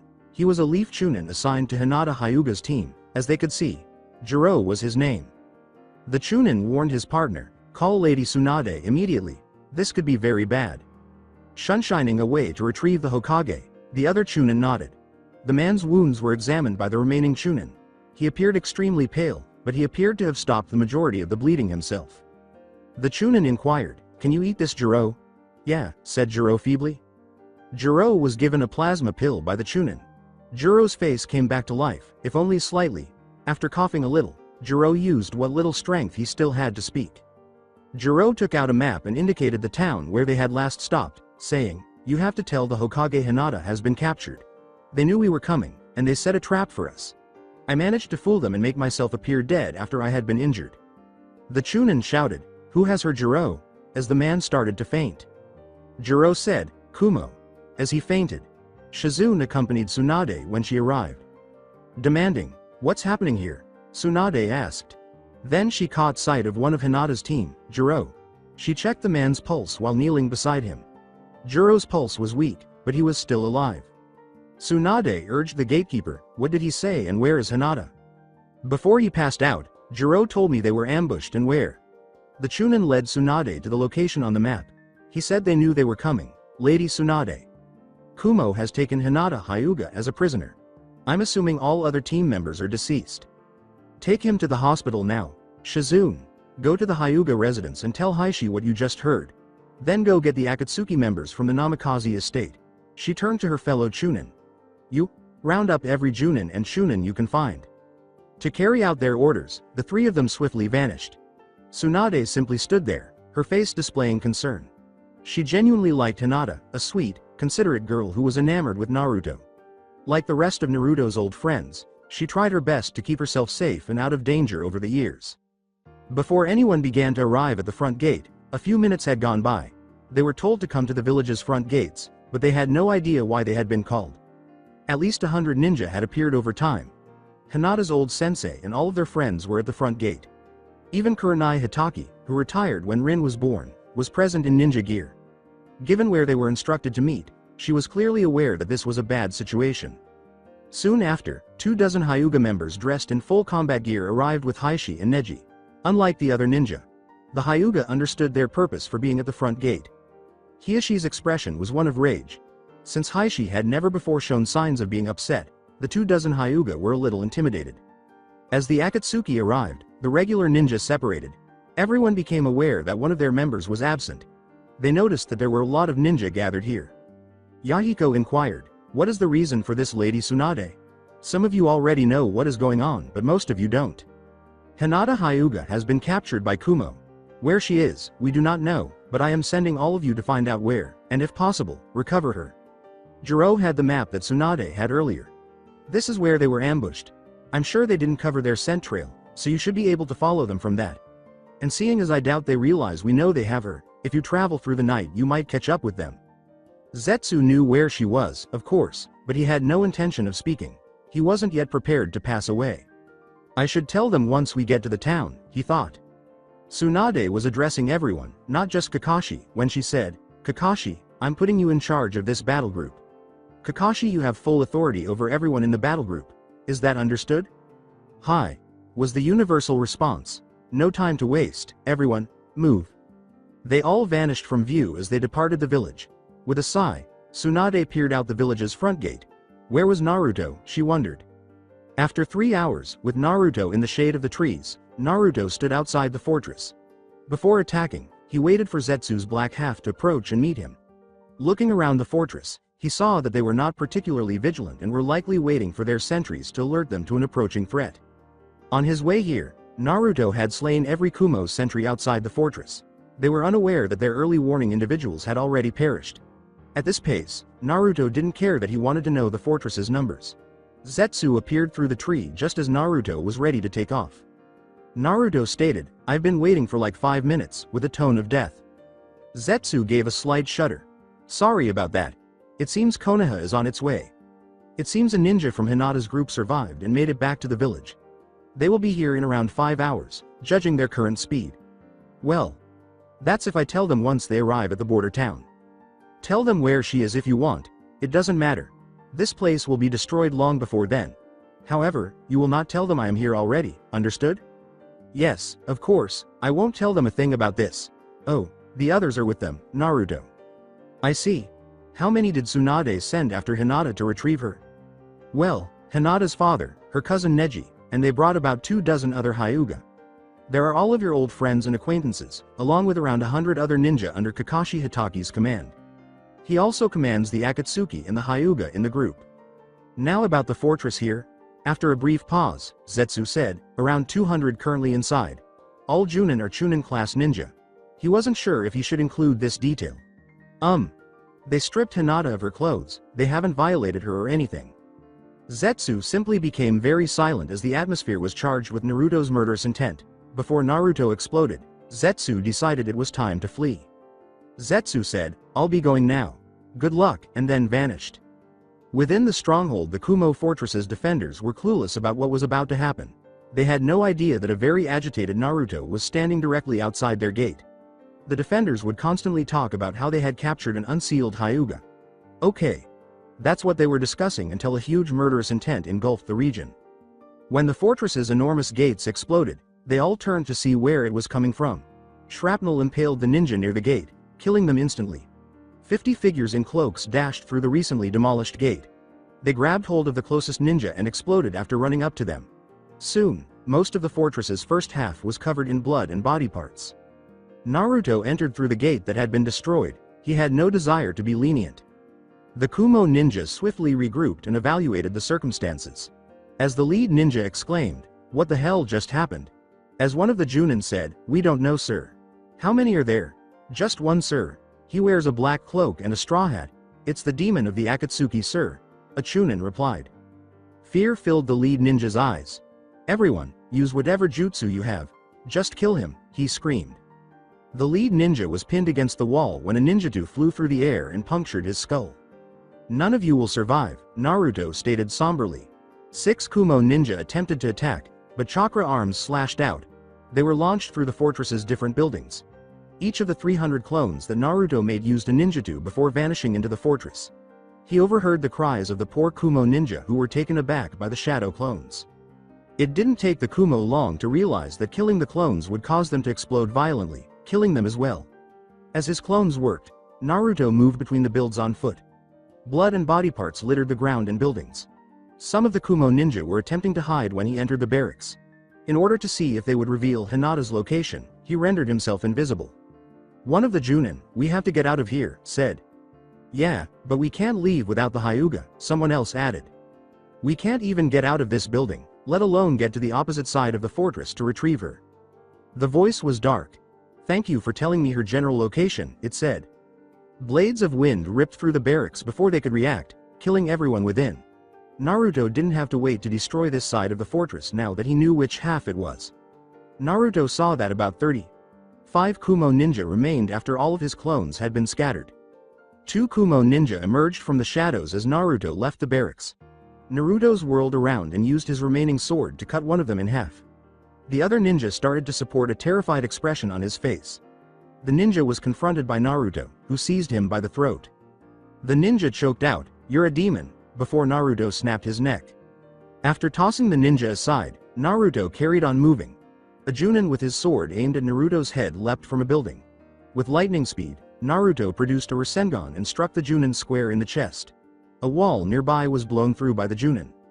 Naruto surmised that the best ninja this place had to offer were the few that remained. As a giant earth spike emerged from the ground, Naruto leapt straight into the air. After landing on a rooftop, Naruto was surrounded by the other ninja. "Well, you're all that's left, out of what, 200? You're a monster," exclaimed one of them. "I'm the monster? Who was it that was going to have a poor woman raped and used as nothing more than breeding stock? Oh, that's right, it's your cage. So do think before you speak when calling someone a monster. Now I will be taking the Hyuga home, whether you like it or not." The rest of the ninja started flying through hand signals. They never did, though, as Naruto produced 2 enormous Rasengan orbs and dropped them onto the roof. It was a huge explosion that destroyed the building they were standing on and the buildings next to it. Finally, Naruto's hat fell to the ground and landed in the center of the fortress. Naruto muttered, "Pathetic, the lot of them," as he made his way to the lone building that was intact. It was on the side of the fortress that those other Kumo ninja claimed it was, and the Kumo ninja had avoided it the entire time. Naruto gave the fortress one final glance. There were burning buildings, smoldering rubble, bodies and body parts all over the place, and pools of blood on the ground. Naruto muttered, "Orochimaru's experiments put up more of a fight than this place," and entered the structure. Alongside Hinata as she had been since arriving, Hinata remained in the corner of the cell. She had only heard screams and explosions outside the building she was in for the last 10 minutes. Though Hinata was unaware of what was happening, she hoped that someone had come to get her. Because the building was completely dark, Hinata was unable to see anything. When she noticed a light approaching, she assumed it was one of the guards returning to gawk at her. That was not the case, though, as the figure tore off and tossed aside the cell door. She sensed that she was being covered with cloth. She saw a man's blonde hair, blue eyes, and facial whisker marks when she looked up. When Hinata recognized who it was, her eyes grew wide. The man said, "Time to go, Hinata," in a reassuring voice. Weakly, Hinata said, "Naruto." When Naruto said, "Yes, it's me. I came here to get you out." After being wrapped in the cloth, Hinata felt herself being lifted up bridal style. Even with his cloak wrapped around her body, Naruto could sense her coldness. Hinata was too weak to move and simply shivered in his arms. Hinata simply wanted to give him a hug or say something to him. She was relieved that Naruto, of all people, had come to her aid. But she was unable to do anything but lie there in his arms because she felt so cold and weak. "It's all right, Hinata. You can sleep now, I won't let anything happen to you anymore." Hinata needed to hear those words more than anything else. After hearing what he had to say, she quickly fainted in his arms. As he left the building, Naruto kept her by his side. Through one of the huge holes his exploding shadow clones had created, he left what was left of the fortress. Naruto had no intention of returning to the village just yet. He intended to take her to a nearby hideout of the Akatsuki family. It took Hinata some time to get over her ordeal. Alongside Kakashi's combat squad, they had been out of the village for 7 hours. They moved much more quickly than usual. The whole time, Hinata's friends had taken the lead. They had only reached the town from which Hinata was allegedly abducted. A few hours prior, the sun had risen. They scanned the area until Heishi spotted smoke emanating from the direction of the border's Kumo fortress. Heishi said, "Kakashi, look," and gestured. "A fight at the Kumo fort?" Neji questioned, "You think they brought her there?" Kakashi ordered, "Everyone, let's move out. Don't know, but we're checking it out." Zetsu was starting to feel a little anxious. A few hours ago, his black half returned, but neither knew what form Naruto had left the fort in. Naturally, the other Akatsuki members were aware of Zetsu's nervousness. When they got there 30 minutes later, the fort was in complete ruin. The enormous gate had been blown to splinters, and walls had been blown out. While Hinata's friends, the Hyuga, and the Akatsuki entered what was left of the fortress, Kakashi dispatched the majority of his forces to guard the exterior perimeter. They witnessed complete chaos, with bodies and body parts all over the place. Blood also covered a large portion of the ground and discolored the fort's remaining walls. Ino buried her head in Choji's chest and covered her mouth with her hand. She had never witnessed such carnage before and had no desire to do so in the future. The other ninjas simply gasped because they had never witnessed such a high degree of destruction on a battlefield. "Kami, what could have done something like this?" Kurenai said. Heishi told the Hyuga who had accompanied him, "We need to see who attacked this place. They must have lost at least one of their own in the process. Gather all of the headbands you can find." They gathered the headbands and vanished into the fortress. "Ino, Choji, Shikamaru, and Kiba, go scout the northern part of the fortress. See if you can find anything. Lee, Tenten, Neji, Shino, and Sakura, you five will search for survivors. The rest of you, with me," says Kakashi. Together with the Akatsuki and Heishi, Kakashi and the other former Junin sensei entered the fortress's center. They noticed the hat Naruto had abandoned. Pain said, "It's just as I suspected. Zetsu, would you mind telling us the story now?" "Well, it was Naruto. He asked me to follow Hinata outside of the village. When I reported to him that she'd been taken, he got rather upset." Taking Zetsu by the throat, Heishi exclaimed, "And you didn't tell me, I'm her father." "Sorry, old man, but Naruto is far more terrifying than you or even Pain here could ever be," Zetsu gasped. Kurenai questioned, "What do you mean? Naruto did all of this himself?" Itachi said, "This is why he is called the Demon of the Akatsuki, while he was carrying Naruto's hat. His power and the rage he possesses is something even we do not take lightly. Why do you think he said he was doing us a favor by coming with us back to the Leaf Village for this one job? It certainly wasn't because he had to, that's for certain." Itachi's right. "Now recall everyone. There will be no survivors left in this place," said Kisame. "That girl has no doubt been rescued as well." They discussed their next course of action. Heishi was very upset because the Akatsuki were not going to tell them where Naruto had taken Hinata. Until the two groups Kakashi sent out returned, they discussed their plans. The groups led by Neji and Shikamaru returned to report their findings. Shikamaru discovered a ninjutsu that didn't seem to belong, and Neji had discovered Hinata's torn clothing. Kakashi abruptly informed them that it was time to head back to the village. "We're moving out back to the village." "What do you mean, Kakashi? Hinata is still out there somewhere," Neji screamed. "Yeah, my fiancé is still out there. Hinata is safe." Apparently one of the Akatsuki members was the one to do all this. "How could one pathetic rogue ninja destroy this all by themselves? And why do you think I would accept him taking her somewhere? He's probably doing something to her right now," Kiba screamed. With Hinata and Naruto had reached the Akatsuki hideout just now. It was similar to a home away from home. There were standard showers, food stores, beds, and extra clothes in the hideout. The Akatsuki had numerous hiding spots, this being just one of them. Naruto had covered Hinata with several blankets and placed her on one of the beds. He simply observed the serene look on her face while he sat on the bed beside her. She had warmed herself by wrapping herself in every blanket. Being around her made him feel at ease. Naruto got out of bed and shifted slightly. He hadn't eaten in a long time, and he had expended too much chakra.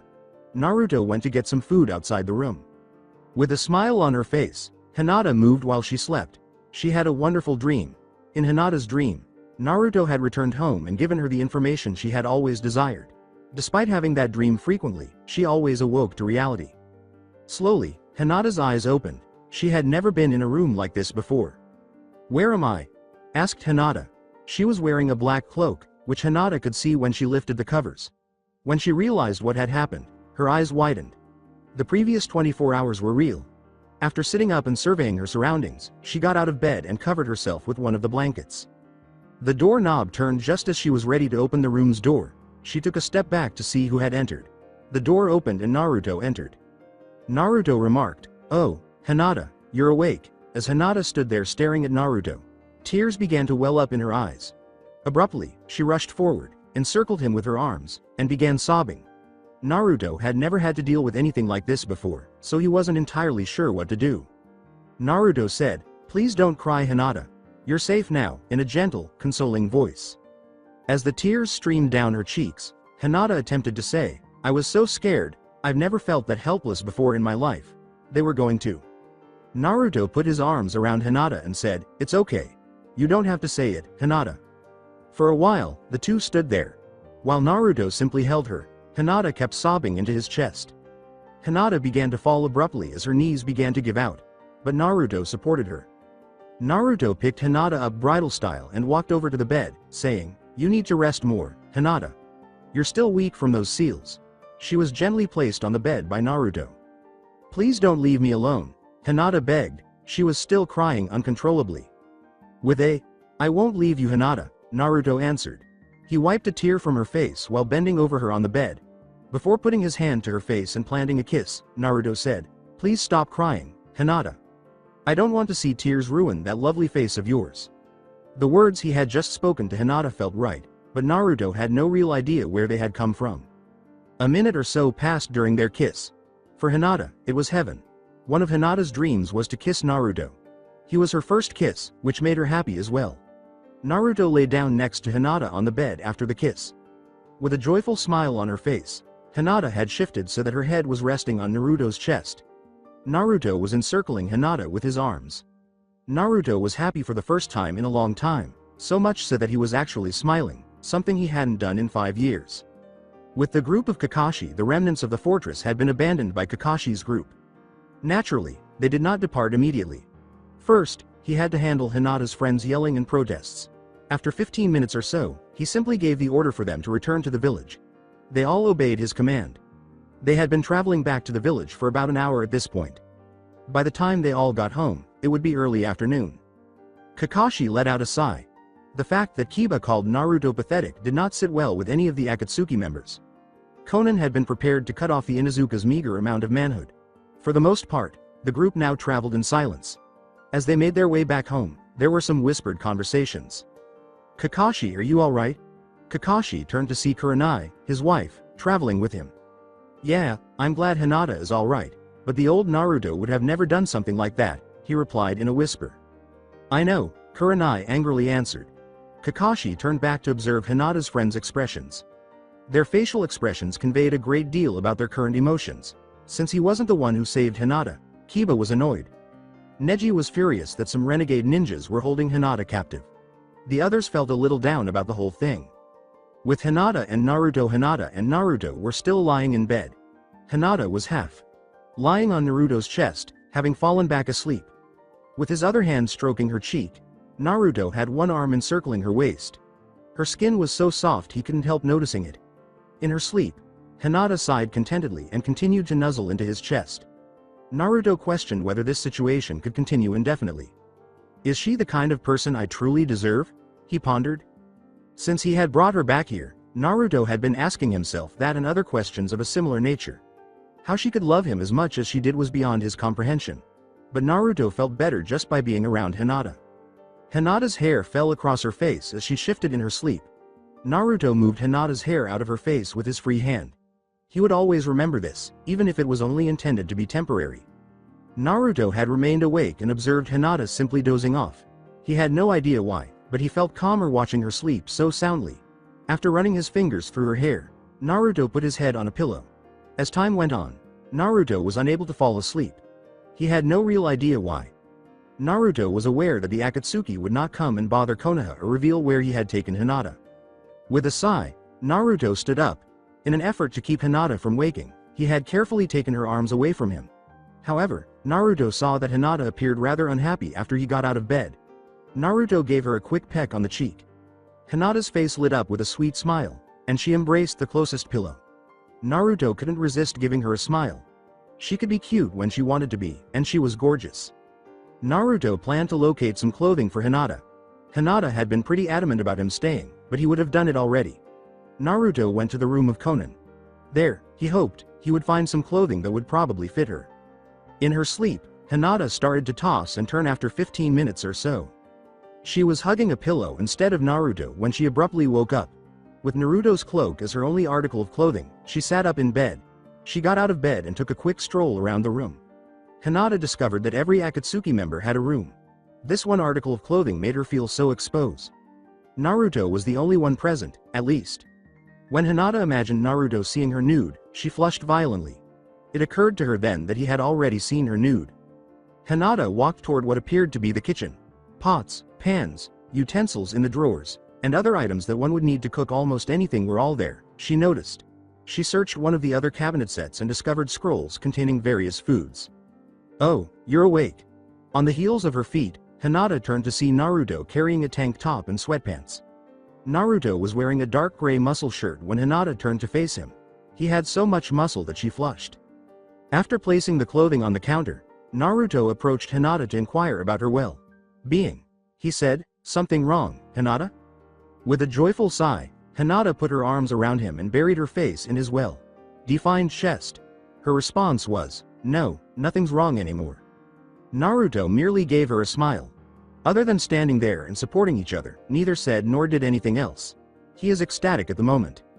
Returning to the Leaf Village, everyone had only just returned to the village. It had only been an hour since the battle group returned to the village.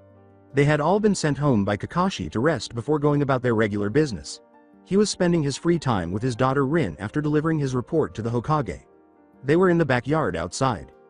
Trying not to cry, Kakashi asked his daughter in a humorous way, "Would you stop pulling my hair and telling me to mush?" Rin rejoiced, "But Daddy needs to mush." Kurenai quickly entered the backyard and brought them a late lunch. "Rin, dear, please stop pulling your father's hair. I rather like his hair as it is, and I don't need him going bald," Kurenai said to her daughter in a sweet voice as she set the table of food.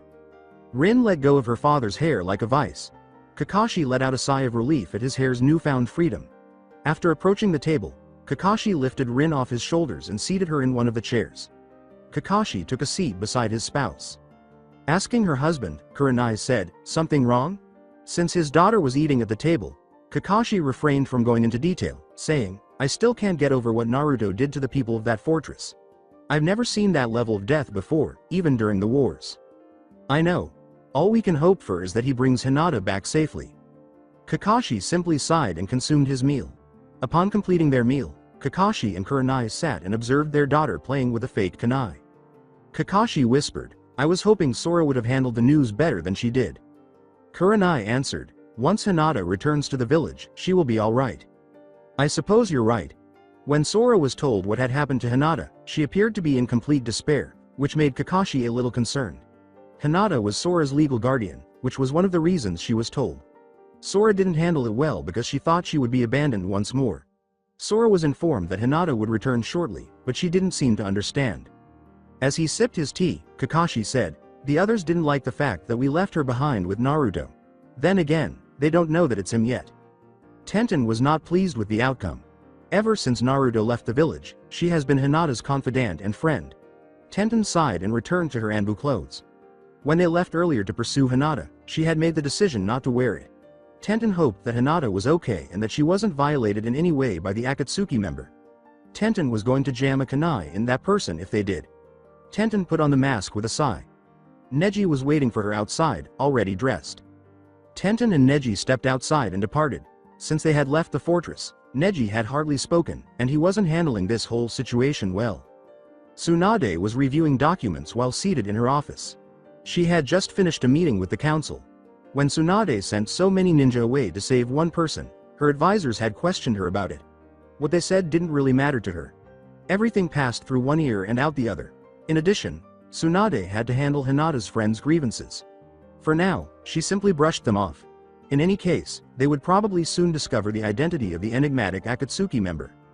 Tsunade thought, "I just hope Naruto hasn't changed too much for her." "Why such a depressed look, Haim? Why do you think, Jiraiya?" Tsunade had been embraced by Jiraiya, who had materialized behind her. Tsunade lightly touched his arm. "I'm sure they're fine and Naruto hasn't broken her heart," Jiraiya reassured her. Now why don't we go get a late lunch, since we haven't done something like that in about a year?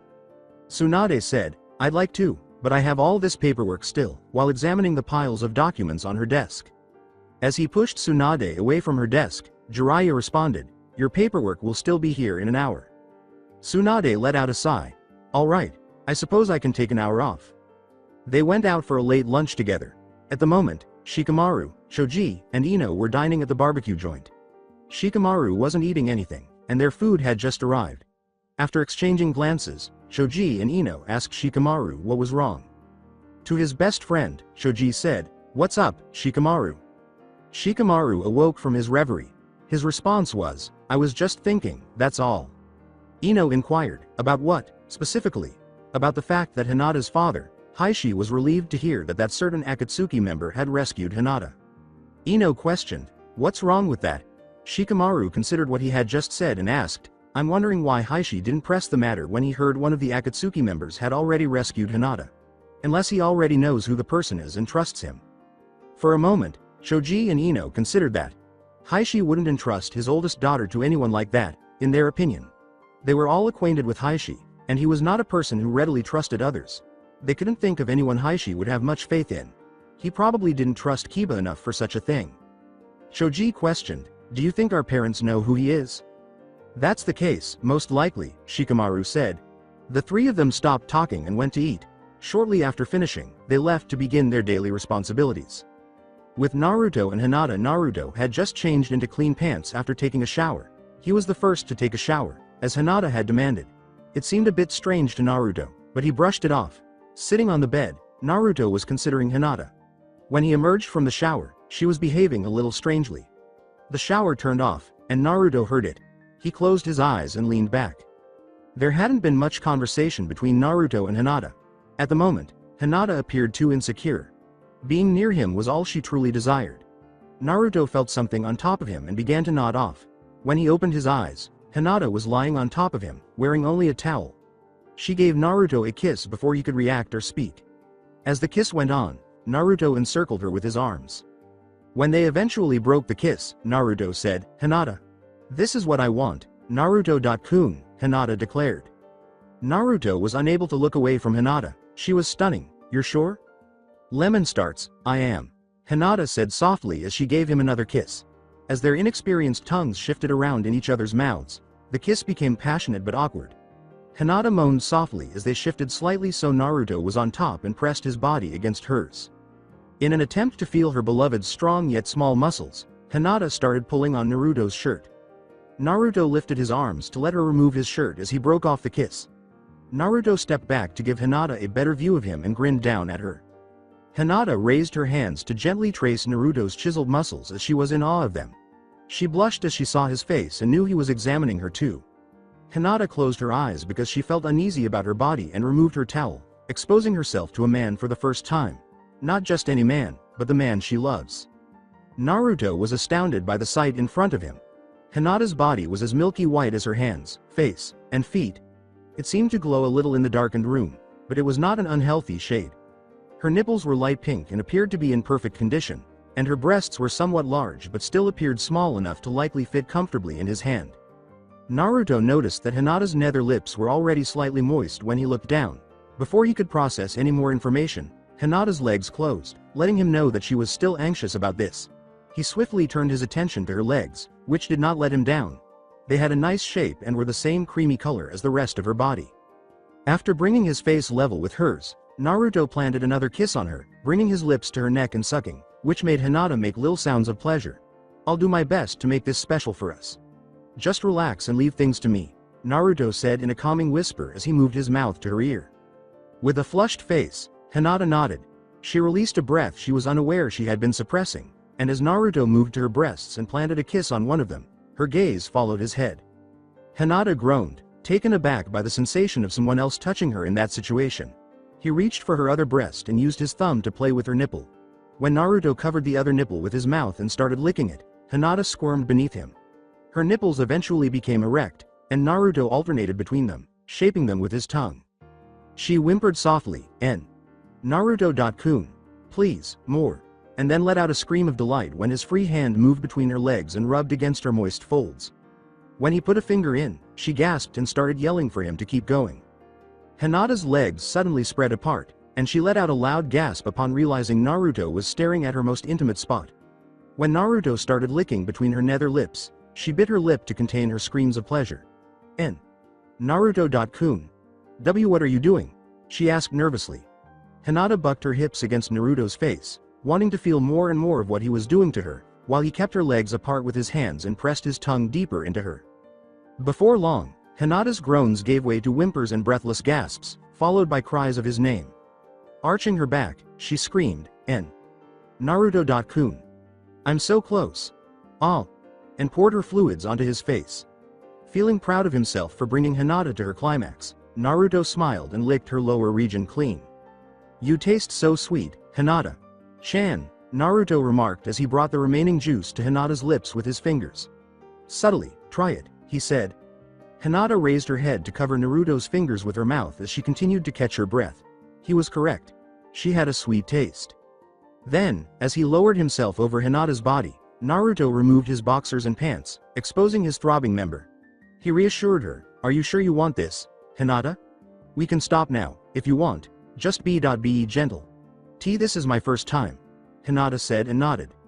Naruto nodded, somewhat empathizing with Hinata's feelings because this was also his first time.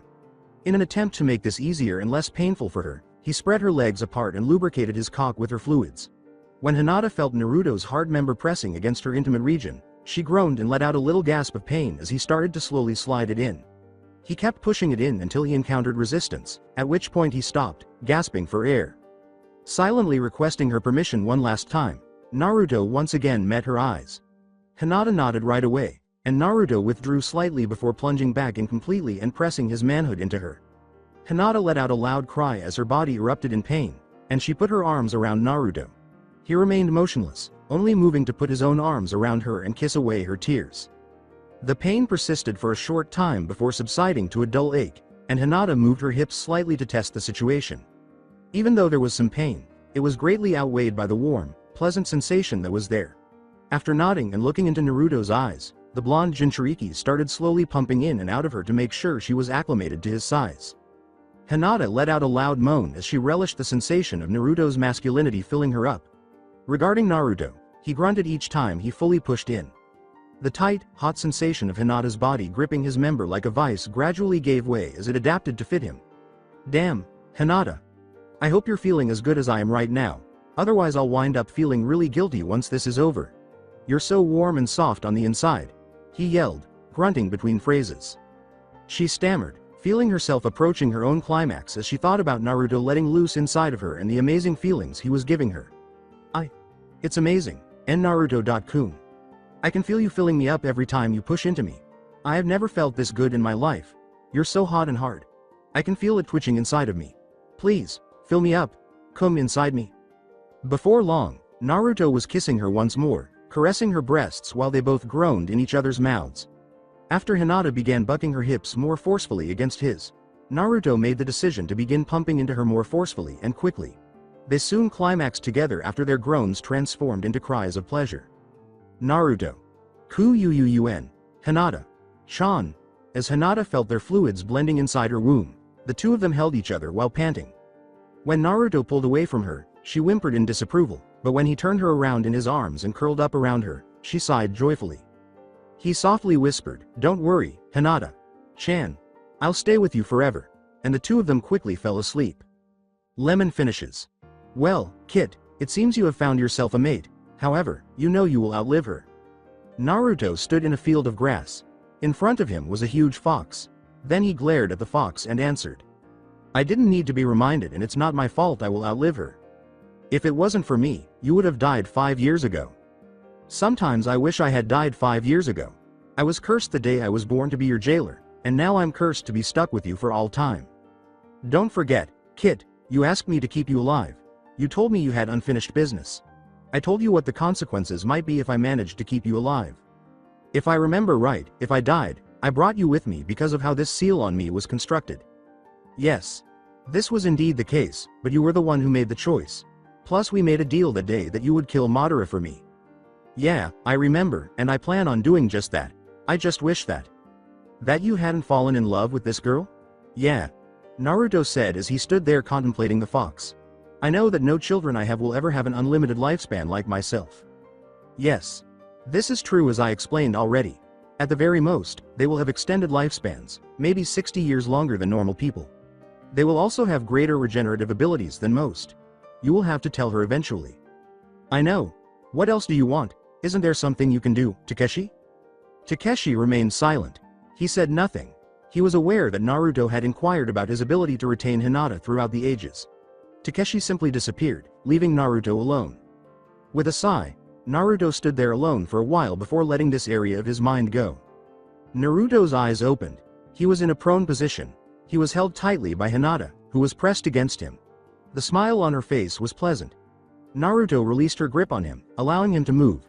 He turned to face Hinata, who, in her slumber, buried her face in his chest and put her arms around him again. Naruto embraced her, putting his arms around her. Naruto gave Hinata a kiss after glancing down at her. He didn't want to get involved with anyone because of this, among other reasons. Because while he was still alive, he might have to leave them behind. Naruto lay there with Hinata in his arms while she slept for a few hours. Hinata opened her eyes when Naruto saw that she was starting to stir. Naruto grinned. Hinata simply sighed joyfully and cradled him closer to her chest without saying, "Ah, you're awake, my Hime." Naruto caressed her long hair and whispered, "Hime, we really need another shower." Whispering, "Only if you carry me," Hinata said. "That, I can do," was his response. Using the sheets covering her body, Naruto lifted Hinata and carried her into the restroom. Hinata blushed all over as she put her arms around his neck. About 2 hours later, they emerged from the shower. Naruto had previously found Hinata some clothes, which she was wearing. Wearing a tank top and sweatpants, Hinata nestled against Naruto as they sat on the couch. Given that Konan only wore dark clothing, her outfit was dark blue in hue. "Hinata, we should really be heading back soon. Can we just stay here for the night and head back tomorrow?" "Of course, if that's what you want," said Naruto. Hinata followed Naruto as he slid to one side of the couch. Now, Hinata was lying on top of Naruto, who was grinning. Naruto put his arms around her waist and gave her a passionate kiss. Naruto's hands moved down to Hinata's butt and clasped both cheeks during the kiss. Hinata broke the kiss as her eyes popped open. "Naruto-kun, we already had an encore of our bedroom performance in the shower." Naruto gave her a naive glance. A sly smile now adorned his face as he said, "Can't blame a guy for trying." His stomach rumbled abruptly. Hinata laughed. Hinata inquired, "Is my Naruto-kun hungry?" Hinata kissed him, stood up, and went into the kitchen before he could respond. He muttered, "Yeah, but it's not food I want," while he sat upright on the couch and observed Hinata entering the kitchen. With a sigh, Naruto rose and approached the kitchen door. After glancing at Hinata in the kitchen, Naruto noticed that she appeared somewhat depressed. He crept into the room, approached her from behind, and put his arms around her. "Is there something wrong, Hime?" Hinata let out a quiet sigh. She raised her hands and grasped Naruto's arms. "No, nothing's wrong. Everything is perfect, it's just..." Hinata's body tensed as Naruto asked, "You don't want to marry Kiba?" Naruto gripped her more tightly. Naruto whispered in her ear, "Don't worry. You won't have to marry him if you don't want to." The mere fact that Naruto said those words caused Hinata to relax. Returning to the village, the Namikaze Mansion's living room was occupied by the Akatsuki members. They had just concluded a council meeting regarding their failure to reveal Hinata Hyuga's location. The others had sat and chatted while Konan had pulled Yahiko back up to the bedroom. "So, do you guys think our younger member will take advantage of that hot piece of ass?" Hidan asked. Itachi said, "You know he isn't like that," while sipping his tea. "I would also warn you never to speak like that again, Hidan, or our younger member won't be the only one who likes to decapitate you." "That's not fair. Why can't you guys decapitate someone else?" Hidan gasped. "Because you don't die from being decapitated, that's why," Kakuza remarked, raising his head from his task. "Although, I do find it annoying, having to reattach your head every time." Itachi said, "I think I'm going to go take a walk," and rose from his seat. Itachi hurried out of the estate. He simply felt like going for a walk for once, and he had no set plans. Itachi soon discovered that he was getting close to the historic Uchiha neighborhood. Itachi turned around and walked away after glancing at the Uchiha district's front gate. It was the first time he had seen that location since the massacre. Itachi kept walking until he reached the ramen stand owned by the Ichiraku. Prior to the Uchiha massacre, he frequently visited this place. When he took a seat on one of the stools, he recognized two faces. It's been some time, hasn't it, Ayame? Chan, Tuchi-san? Tuchi paid little attention to Itachi's greeting, and Ayame flushed. Before carrying some of the filthy bowls into the back, Tuchi remarked, "The only reason I don't throw you out of my stand is because you took care of Naruto for the past 5 years." Itachi remarked, "Your father is still the same as ever. He never did like you." Even before that event, Ayame answered. Ayame tried to shift the conversation by asking, "So I hear he's with Hinata right now. Is that true?" "Yeah. He rescued her, and they're off in one of our hideouts. Hinata's in love with him, you know." "I've heard that, yes." Naruto and Hinata dominated their conversation, until Itachi posed a question to Ayame. Suddenly, Itachi said, "Would you like to go out with me sometime?" Ayame's face turned red. She squeaked, "You? Sure," out loud. Itachi replied, "Very well. I'll pick you up here tomorrow for breakfast," and stood up. He headed toward the Namikaze estate after leaving the ramen stand. Itachi had asked Ayame out on a date, but he didn't know why. Itachi sensed that someone was observing him as he was walking. "Come out. I don't like being spied on." Kiba materialized before Itachi. He shouted, "Tell me, where is she?" Itachi abruptly vanished into a swarm of crows, denying the Inuzuka the opportunity to say or do anything. "Hinata is safe. She is currently in a far safer place than this village. Also, I don't plan on telling a child like yourself who is currently being driven by his hormones. Get over yourself, Kiba Inuzuka. That woman will never love you. Now, leave before you do something you will regret." After standing there for a while, fuming with anger, Kiba hurried away. Tsunade and Jiraiya stormed out of a bar. They had just finished a drinking contest that had started during their hour-long lunch. The bar stopped selling them sake, which was the only reason for that. As she staggered, Tsunade cried out, "I won, Jiraiya." He put his arm around her to keep them both upright, and Jiraiya responded, "We didn't even get to finish. It's a draw. We ran out of sake before we could finish after all. I still won, seeing as I drank 11 out of the 20 bottles." Fine, you won. You happy now?" "Yes I am," she exclaimed with pride. A plastered cage strolling through the streets in the middle of the day during the war would only be found in the Leaf Village. After they discussed consuming 20 bottles of sake between the two of them, everyone turned to stare at them. They had no idea how they were standing, much less speaking intelligibly. The pair staggered off toward Tsunade's office. With Hinata and Naruto was observing Hinata's cooking while seated at the kitchen table. She was cutting up various meats and vegetables for the meal with a pleasant smile on her face. The atmosphere in the room was calm and pleasant. Naruto leaned back in the chair and closed his eyes. When Hinata settled herself in his lap, he opened his eyes. Naruto kissed Hinata's cheek and said, "Well, hi there. Done already?" "Everything's cooking now, so I don't have to pay too much attention to it," she said, putting her arms around Naruto's neck. Naruto wrapped his arms around Hinata and drew her in close, asking, "Is that so?" The intimacy with her beloved was causing Hinata to flush intensely. Naruto simply gazed at her lips for a moment before planting a kiss on them. Hinata's lips were so soft that Naruto enjoyed kissing her. Hinata curled up in Naruto's lap after the kiss was over. Hinata questioned, "What are we going to do about Kiba?" "Nothing. Just let him complain his head off. He can't do anything even if he is the head of his clan now. If I have to, I'll kick his ass. Just don't kill him, alright?" "Why not? He's been a royal creep, or so I hear. Who will miss him at this point?" "Naruto, Kiba may be acting like this now, but he was my friend once, so please don't kill him if something happens." Naruto let out a sigh. "Fine, if that's what you want, but if he touches you, I can't promise too much." Before leaving his lap to see how the food was going, Hinata kissed him on the cheek. Hinata getting up made Naruto a little unhappy. Hinata started to see how the food she had dressed to cook was doing. For the next half hour, Naruto observed Hinata cooking. As she cooked, she stood there stirring the pot and adjusting the temperature. Naruto enjoyed Hinata's cooking, which he could smell. Before long, Hinata appeared to be done. For supper, Hinata had prepared a straightforward stew. After filling 2 bowls, she proceeded to the table and placed one in front of Naruto before settling in. Naruto started eating the stew Hinata had prepared after grabbing the big spoon that was next to the bowl. Even though he had never been a big vegetable fan, he really liked it. Naruto cried out, "This is great, really? You like it?" Naruto exclaimed with joy, "Yeah, you're a really good cook, Hinata. Before resuming his meal. Hinata also ate her food while blushing. They chose to simply sit on the couch together after Hinata finished her meal.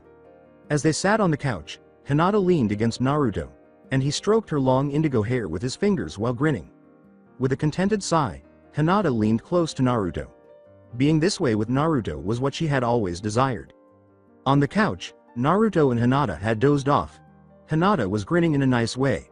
She was huddled against Naruto, who had her in his arms, holding her tight. Slowly, Hinata's eyes opened. With a joyful sigh, she embraced Naruto closer. Hearing Naruto say, "I love you," to her still made her very happy. That was what Naruto had told Hinata just before she went to sleep. "Morning, beautiful," murmured Naruto. "Morning," she said cheerfully. "We need to head back today, Hina. Haim. I really don't want to go back myself, but I did say I would defend the Leaf Village and its allies." Hinata sighed regretfully. "I know, Naruto-kun. I just don't want to go back and deal with my clan or Kiba right now. I doubt it will be as bad as you think." On the couch, Hinata sat up. In the past and even now, she has never been as upbeat about these issues as Naruto. She stood up, only to be yanked back into Naruto's lap. Naruto put his lips to Hinata's before she could speak or act. As the kissing continued, Hinata encircled Naruto with her arms. Hinata buried her face in his chest after the kiss ended. "I'm scared, Naruto, I don't want to lose you again." In an attempt to console Hinata, Naruto caressed her long hair. Naruto reassuringly remarked, "Don't worry, Hina. Haim. I'll always be here for you." In Naruto's arms, Hinata's body relaxed. Before it was time for them to leave, they remained in that state for a while. After rising from the couch, Naruto began packing the few items he intended to bring. Naruto-kun, I can't go out looking like this." Naruto gave her a look. She wore sweatpants and a tank top. She had no panties, no bra, no combat wraps under her present attire. "Why? I think you look great." About half a second after he said those words, a pillow struck him in the face. Hinata's face was flushed light pink. She might have felt more at ease in Naruto's presence now, but no one else did. Hinata remarked, admiring her attire, "I don't look that great in it either. I have no underwear, Naruto. I can't go out like this." Behind Hinata, Naruto materialized and embraced her. Naruto said, "My Haim looks good in anything, even nothing for that matter. Especially in nothing, in a twisted way." Naruto started kissing her neck lightly. She felt the pleasure of the kisses on her skin. With a joyful sigh, Hinata concluded that Naruto was correct and that they needed to return to the village. "Naruto, as much as I like this, can we please get to the issue at hand?" Disappointed, Naruto uttered, "Fine." Naruto went to his room, took out a new cloak for Hinata, and stopped making fun of her. With haste, Hinata donned the Akatsuki cloak. Naruto gathered her into his arms before she could act. Naruto, I can walk on my own," exclaimed Hinata, startled and indignant. Naruto gave a headshake. Naruto said, "Nope, I'm going to carry you, and that's that," grinning broadly. Teased, "Well, alright, just don't drop me," she said. Hinata placed her head on his chest and curled up in his arms. They wouldn't get home for at least 4 hours. With Hinata in his arms, Naruto put on his hat and departed the hiding place. In addition to feeling proud and accomplished, he was most of all content. After traveling for about 30 minutes, Hinata had fallen asleep. Naruto merely grinned. Curled up in his arms, Hinata looked adorable at the moment. In his arms, Hinata appeared to be sleeping peacefully. Hinata slept the whole way back thanks to Naruto's efforts to keep her as motionless as possible. After returning to the Land of Fire, Naruto avoided all Leaf patrols and a number of Kumo patrols. The main reason he wasn't in the mood to stop and talk to them was that doing so would wake Hinata. The village was approaching. Naruto contemplated whether he ought to awaken Hinata. "Haim, time to get up, we're back at the village." Hinata opened her eyes slowly and peered at the distant front gates. She muttered, "That's nice," closed her eyes, and fell back asleep. Naruto simply laughed and kept moving in the direction of the front gate. He went straight by the gatekeeper. They just stared, but they didn't say or do anything. Naturally, they were unable to identify the person because Naruto was wearing the hat. Naruto reasoned that he didn't need to speak. As soon as they saw Tsunade, they would report to him. He and Hinata vanished from view. Naruto was on his way to his home. When Naruto reached the estate's front gate, he leapt over it and made his way to the front door. Naruto approached the estate's door, unlocked it, and entered. As Naruto carried Hinata up to his room and closed the door behind him, the other Akatsuki members simply watched. Konan said, "Well, he certainly looked happy," while sipping her tea. I told you he took advantage of that hot Hyuga ass, Hidan replied. A piece of paper drifted through the atmosphere and stuck to Hidan's face. Conan took a sip of her tea before speaking. As an explosive seal materialized on the slip of paper, she said, "As long as I'm here, Hidan, do not speak in such a way. Unless you would rather be blown to pieces?" Kakuzu entered the room and remarked, "I would shut up, Hidan. I'm sure even you can't survive having your head blown to bits." Conan said, "So, Hidan, what will it be?" The paper fell from Hidan's face as he muttered something. She said, "I thought you would see it my way," in a kind voice. Shortly after the brief encounter between Hidan and Conan, Sasori entered the room. Sasori said, "We have guests on the property. It seems they have already found out about that girl being back in the village," and then she walked out again.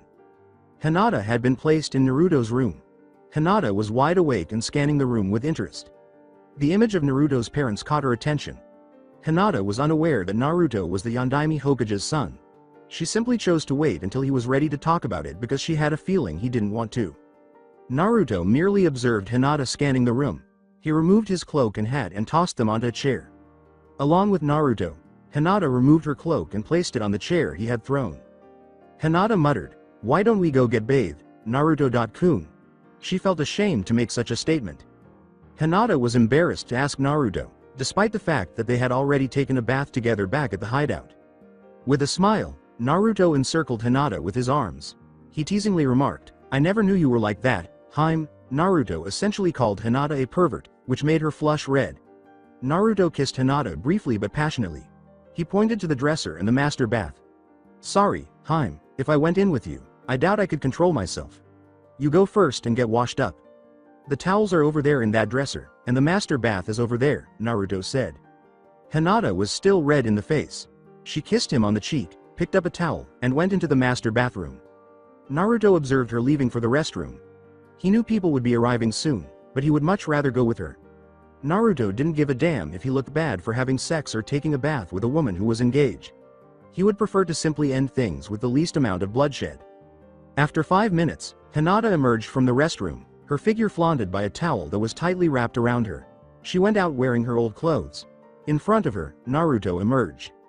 Naruto whispered in her ear, "You know what, Hinata? What's that, Naruto-kun?" she asked, her cheeks slightly flushed. Naruto lowered himself until his lips touched her ear. He whispered, "You should run around in a towel more often." "Pervert," she responded in a whisper.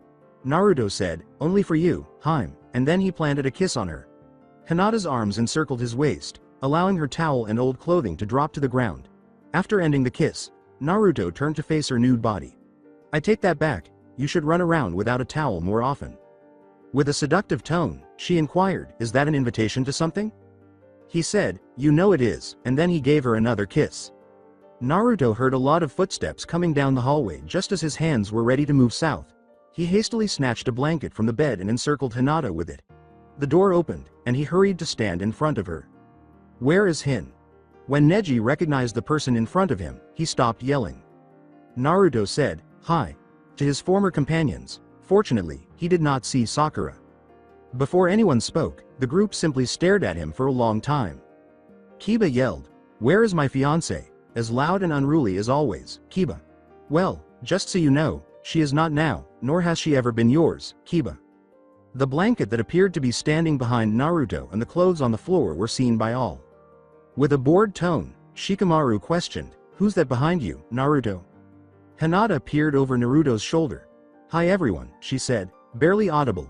Being practically nude in front of everyone made Hinata uneasy. Neji and Kiba both screamed at once, "You slept with my cousin," and, "You slept with my fiancé." "Go, Naruto," Shikamaru pondered. "Well, technically, we made love yesterday. Twice, in fact. The first time on the bed, and the second time in the shower. Question is, do you consider sex to be 15 minutes long? Seeing as we've been back only that long," Naruto replied casually. Everyone except Naruto felt a little uneasy after that remark. Everyone saw how red Hinata's face was.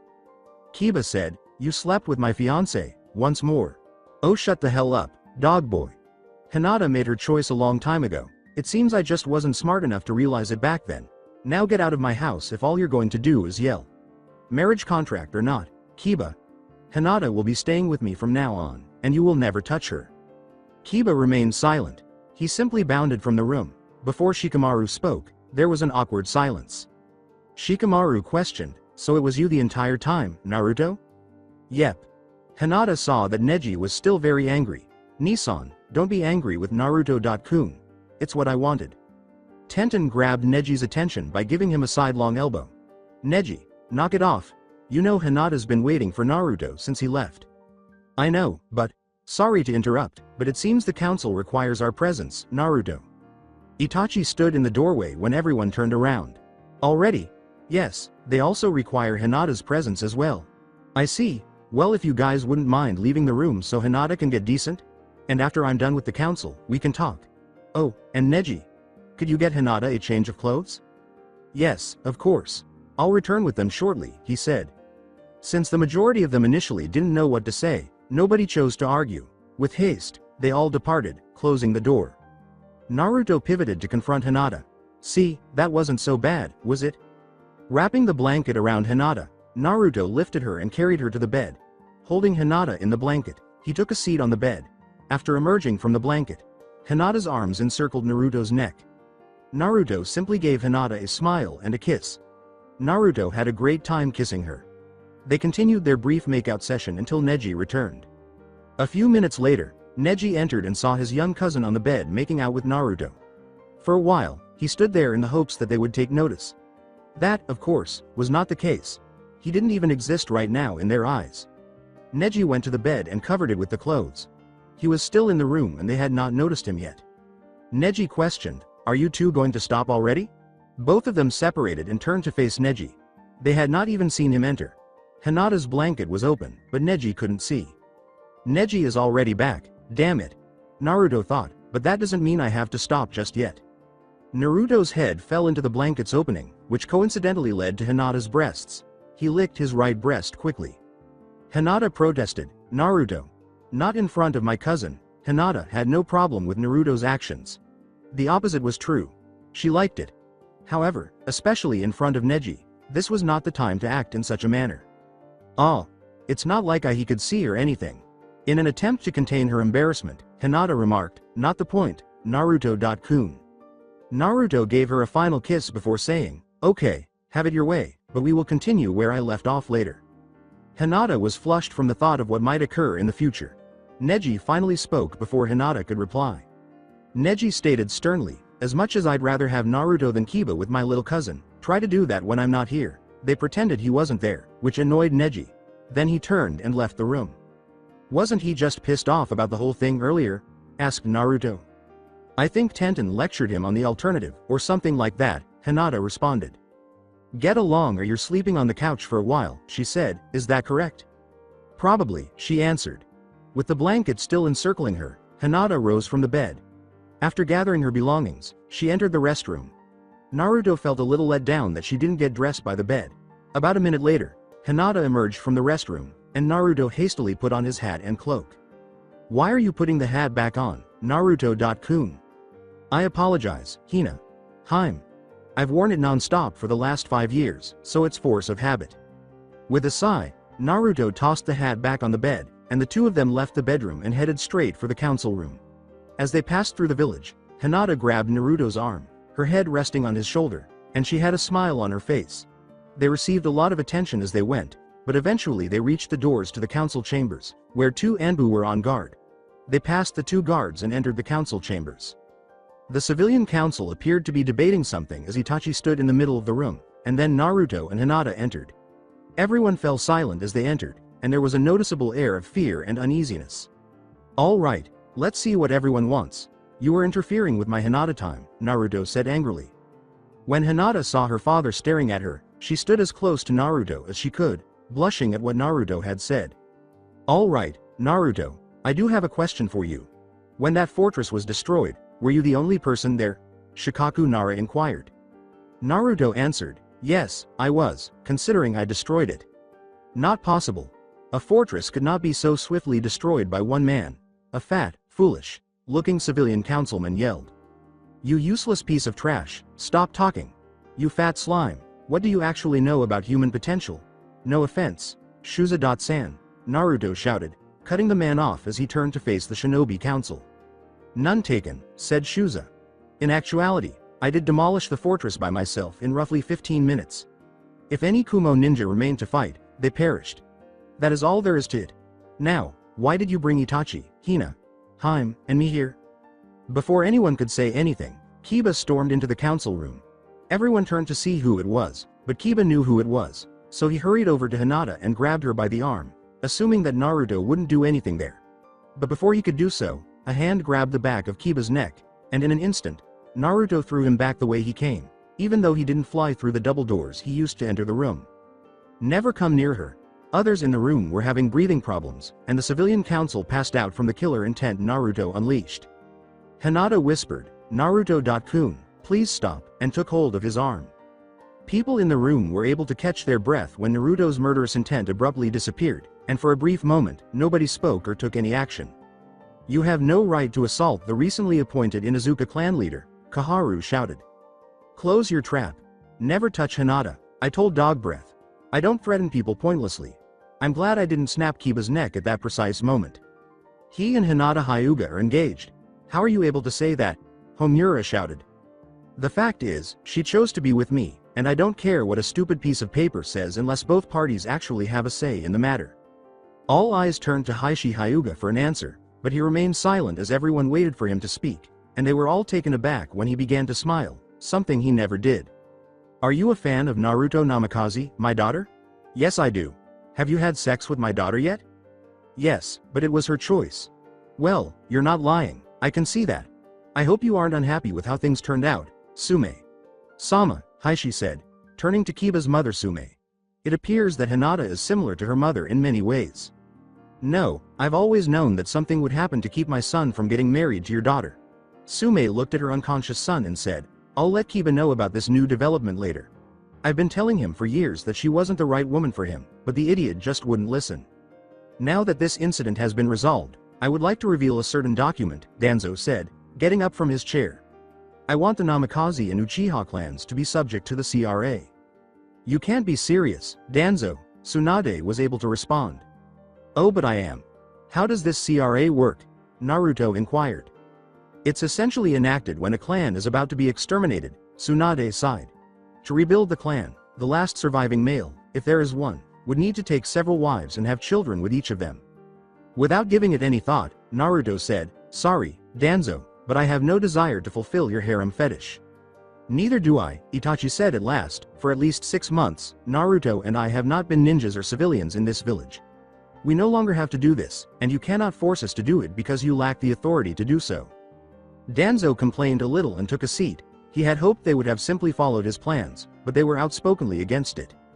"Well, Hinata and I will leave right away if that's all you require. I would recommend that those civilians be examined."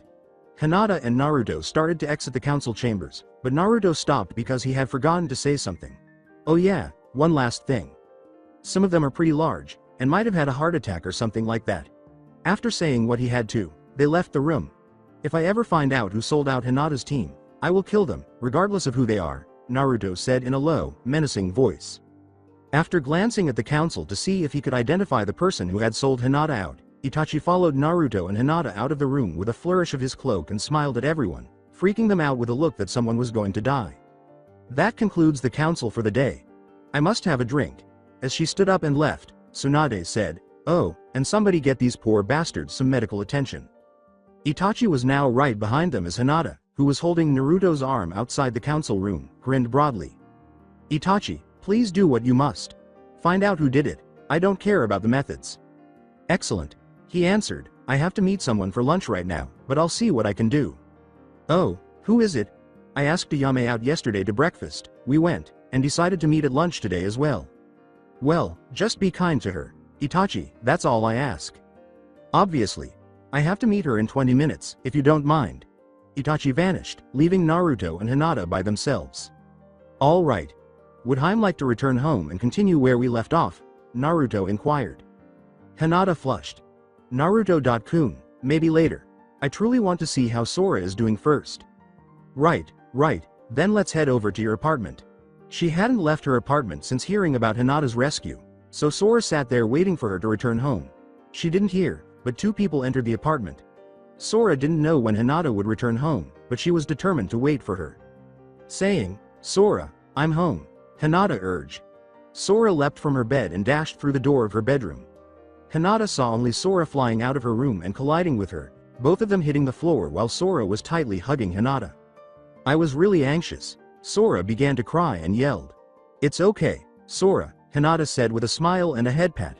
"I'm back," Hinata said reassuringly. "So this is where you live, Haim. It's not as fancy as the Hyuga estate, but I like it." Thanking Naruto for saving Hinata, Sora spotted him in the apartment doorway. "So, have you had sex with him yet?" "Indeed, we did, and it was wonderful." With pride, Naruto cried out. "Naruto!" With a very dark red face, Hinata yelled. After giving Hinata a cheeky smile, Naruto assisted her and Sora in getting off the ground. "How about we all three go out to lunch now?" Naruto inquired. Hinata answered, "Sounds great, Naruto-kun. I'm good, I don't want to get in the way or anything," Sora said. As Sora attempted to move away, Naruto caught her by the collar of her shirt and lifted her off the ground. "Hey! Give me a break!" Sora screamed as she attempted to punch and kick Naruto. "No, you're joining us for lunch," Naruto said with a lighthearted smile. With a frown on her face, Sora crossed her arms and turned away. "All right, I'll go. Put me down, please." Naruto placed her on the floor, and the three of them left the apartment, walking down the street while discussing where to eat. In a way, the three of them resembled a family, with Sora walking ahead of the two lovers and Hinata clinging to Naruto's right arm. "Where would you two like to go, then?" Naruto inquired. Hinata answered, "Naruto-kun, I feel like barbecuing." "I'm okay with whatever Hinata decides," Sora said. When the three of them arrived at the barbecue restaurant, they hurriedly found a table and sat down to decide what to order, with Sora sitting alone on one side of the table and Hinata sitting close to Naruto on the other. Sora sat and watched the two of them, feeling both happy for Hinata that she had finally found someone and a little jealous that Naruto was taking her away.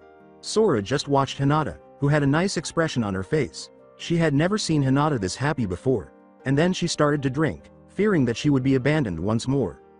After observing Sora's actions, Naruto and Hinata exchanged glances before speaking. "What's wrong, Sora?"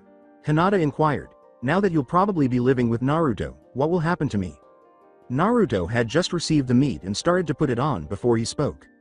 "Of course you'll accompany her." Naruto glanced up at Sora's expression and said, "There's more than enough room at the estate for you." "What?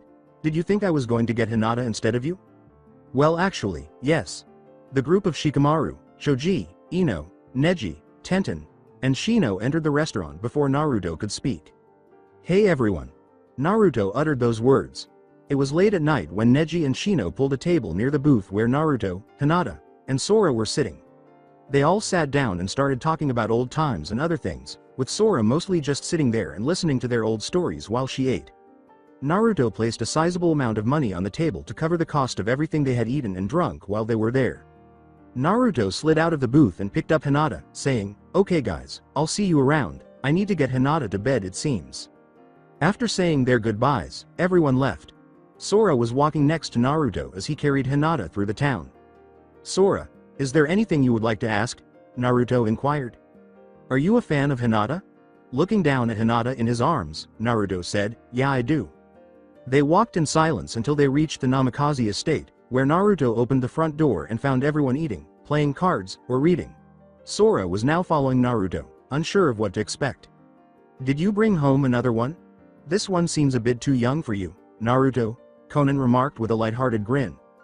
"Funny, Conan," said Naruto. "I try. Could you please lead Sora to one of the unoccupied rooms?" After examining Sora for a moment, Conan led her to a room, and Naruto watched as the two left, noticing that they had begun a conversation as they had just rounded the hall. Naruto then went up the stairs to the master bedroom, where he placed Hinata on the bed, got a change of clothes, and went to take a shower. 10 minutes later, he emerged from the shower to find Hinata curled up with one of the pillows on the bed. It appears that she hasn't fully recovered yet, Naruto thought. When Naruto went to see how Sora was doing, he discovered that she was playing cards with Sasori and Hidan. Wow, that was quick. Naruto was surprised that Sora and him clicked so quickly, and he simply shrugged before returning to the master bedroom and getting into bed with Hinata, who immediately clung to him while she slept. In the land of sound, somewhere a candle sat in the center of the table, and Orochimaru sat down in a chair at the table next to someone. He entered a dimly lit room with a file in his hand that he had not yet opened. Oh, Orochimaru. The man sipped his tea and said, I see you have some news. Yes, Madara, I have. I have some news regarding your favorite person. It appears that Naruto recently demolished Akumo's stronghold. When the blonde's name was mentioned, the glass in Madara's hand broke. And why would I care about such a thing as that? Orochimaru said, oh, but you always wanted to find a weakness in the boy, and now we have one, with a large, savage smile. Explain. Orochimaru slid a photo of Hinata Hyuga in front of Madara and said, she was the reason. You're telling me that he demolished a fortress because of her? Yes. She must be very important to him because he went to rescue her after she was apparently captured. I've been looking for a vulnerability. I have it now. Orochimaru, tell our allies to fortify their own borders and stop all travel into the Land of Fire and any allied territories until instructed otherwise. We'll hold off until Naruto and the other Akatsuki have become accustomed to their situation. Then we'll attack. All of this, only to murder Naruto? Don't murder him. At least not yet. After removing everything he values, I will kill him whenever I see fit. Madara picked up the photo and said, he and his father have both ruined my plans far too often. If I have to wait a year or two for them to let their guard down enough, then so be it. I will kill this girl first. I'm going to punish that boy for his meddling. Madara watched the candle burn while holding Hinata's photo over the flame. 5 days had passed since Naruto and Hinata had returned to the village, and Hinata had resumed her previous position as an assistant teacher at the academy. Whether at the academy or elsewhere, Naruto had been merely hanging around with Hinata, and the two had been spending a lot of time together. Naruto had also given Sora a few scrolls to study, including the Rasengan and one on sealing arts. On the academy grounds, Naruto sat in a tree and gazed into the room where Hinata was instructing the young shinobi. Because she was now everything to him, Naruto was happy when Hinata was happy. When Naruto looked at the state of affairs, he thought, odd how everything goes back to the way it was. His friends visited the mansion whenever they could, and even Konohamaru begged him to train him like before he left. There was only one thing that was truly different from the way things were now, and that was Sakura. She had not yet confronted him. Of course, Naruto knew why she was avoiding him, and he was glad of that because he never wanted to speak to her again, since he would have some rather unpleasant things to say to her if they did. The cages from the Sand and Mist villages were scheduled to arrive today, and Naruto was genuinely excited to see Gaara again after all this time. Naruto's gaze shifted to the academy's door, where Hinata's class was emerging onto the academy grounds. As Hinata emerged immediately following her class, which was getting ready for a sparring session, Naruto grinned before vanishing from the tree and resurfacing behind Hinata. Hi, Hina-chan. With joy, he put his arms around her waist and said, I've been waiting for you to come out. The students just stared at the two of them, with a good number of the male students finding it disgusting. Hinata grinned. Having been waiting for Naruto to visit her, she turned around in Naruto's arms and planted a kiss on him. Where else would you two play kissy face? Sora inquired, a little irritated that they couldn't wait for class to end. Yes. Some of the male students might be traumatized by you, in my opinion. A red-haired man with the kanji for love tattooed above his left eye caught everyone's attention, but the students didn't know who he was or why he was there. After their kiss ended, Naruto and Hinata turned to face the current case cage, Gaara, who appeared to be a good bit taller than when he had last seen him. Hey, Gaara. How are you? Sorry, Hina-chan, but it looks like I have to go talk with Gaara, Naruto said, holding on to Hinata, who appeared a little embarrassed. I didn't expect you to come here. Okay, I'll see you later. Hinata kissed him quickly on the cheek and said, Naruto-kun, of course. Proceed to speak with Gaara. As the two walked away, Naruto appeared beside Gaara, placed an arm around his shoulder, and started talking about the weather. Well, why does Naruto have such casual conversations with the case cage, Hinata? Sensei, one of Hinata's female students inquired. Regardless of status or prestige, Naruto always addresses his friends in this manner because they are friends. In addition, Naruto is the only individual who has defeated the case cage in combat. Really? The same pupil inquired. A little more than 5 years ago, they fought in the Sand and Sound invasion. However, no textbook will contain that information. Now, pair up and get ready to start your sparring. Hinata watched them pair up and start their sparring session, grinning as she observed Sora. She sat down on a bench and watched them spar. She had been feeling awful all day and had no idea why. She was so sick that she just wanted to lie down and sleep. After finishing her work at the academy today, Hinata planned to go see Tsunade for a checkup. Everyone was staring at the two of them as they walked down the street, Naruto talking more than Gaara, who was talking about utterly unrelated topics until Gaara interrupted.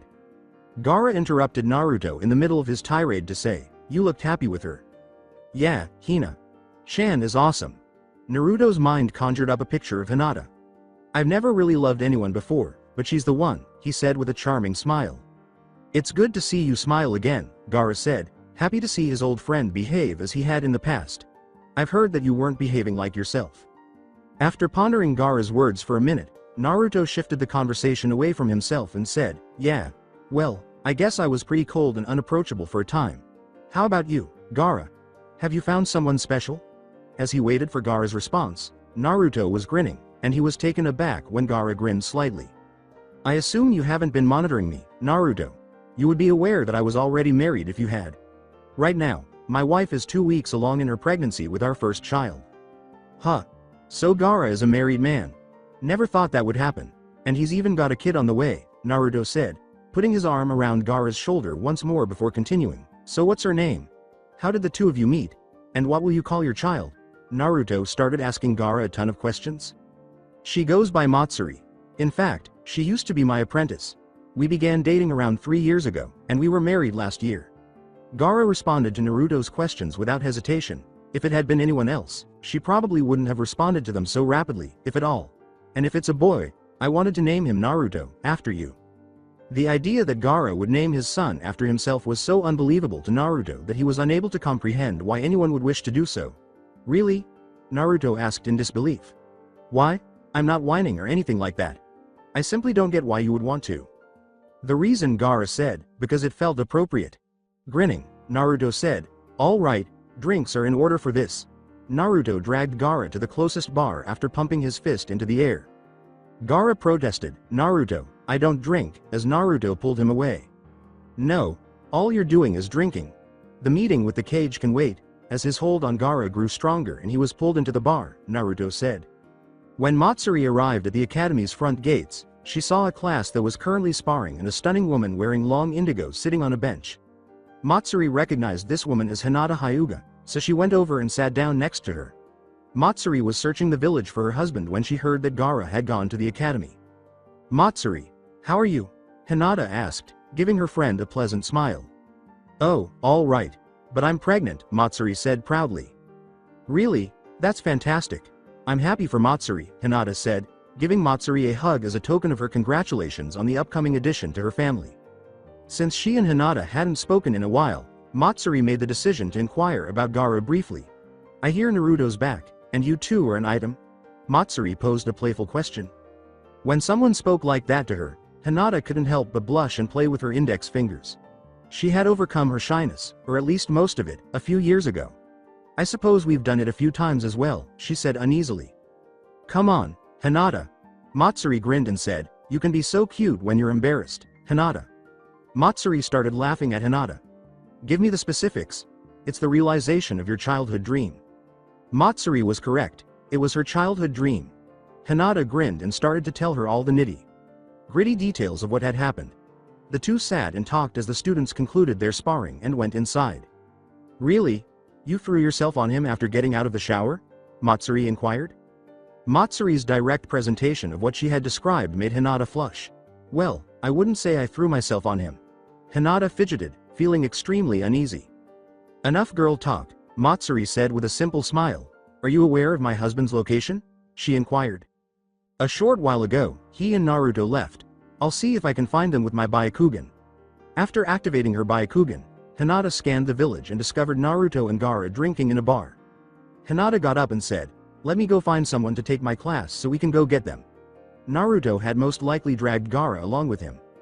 Matsuri sat there and watched as Hinata entered the academy, but she didn't have to wait long because she emerged minutes later. "Sure." Matsuri got up and they went to get what was theirs. When Hinata and Matsuri reached the bar, they walked through the village and talked about what had happened recently. The topic of what to name their children came up, and Hinata was pleasantly surprised to learn that Gaara wanted to name his first son after Naruto. Gaara sat next to Naruto as they took shots.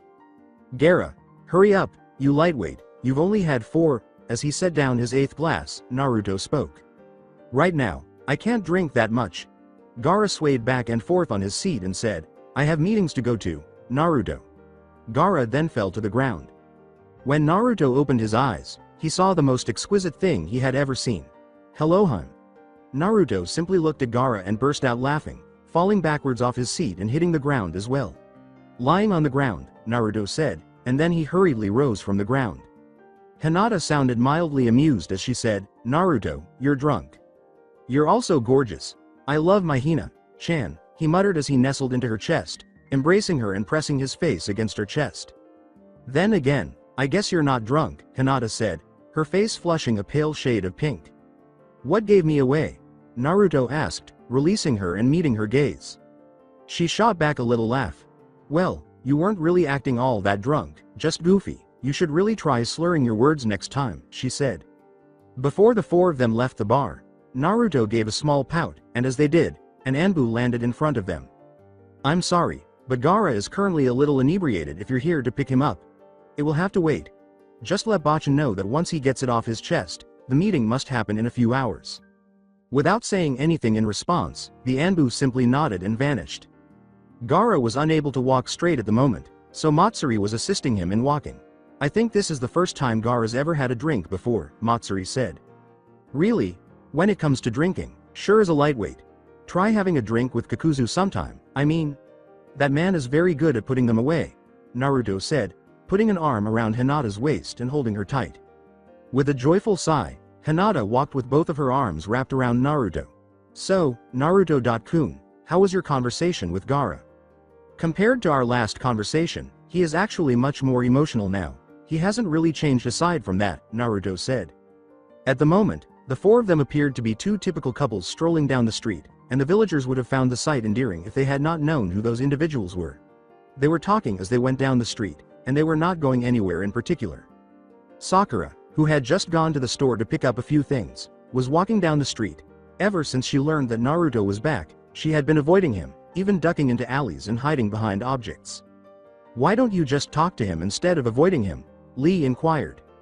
While walking back to their apartment, Sakura glanced at her boyfriend and said, because I know he doesn't want to talk with me, Lee-kun, or even see me for that matter. I don't think. I love you, Lee-kun, but you don't always understand how long people can hold a grudge, Sakura interrupted Lee. Sakura clarified, he didn't deserve what I said and did a little more than 5 years ago. They kept walking until Sakura heard a voice she recognized. Don't grab my butt in public, Naruto-kun. Oh. Why not? I can't help but notice how awesome your butt is. So, does that mean I can grab your butt in private? Naruto asked himself after considering what Hinata had just said. Knowing that Naruto was only doing this to make her feel embarrassed, Hinata blushed, unable to respond to that question in public. As Naruto, Hinata, the cage, and his wife walked down the street, Sakura stood motionless. Before taking any reckless action, Naruto walked away, keeping Hinata by his side. Naruto stopped making fun of Hinata and turned to face Sakura, his eyes narrowing dangerously at his former teammate. He remained silent and merely glared daggers at her. Are you not going to greet Naruto, your former teammate? Lee inquired. Which teammate?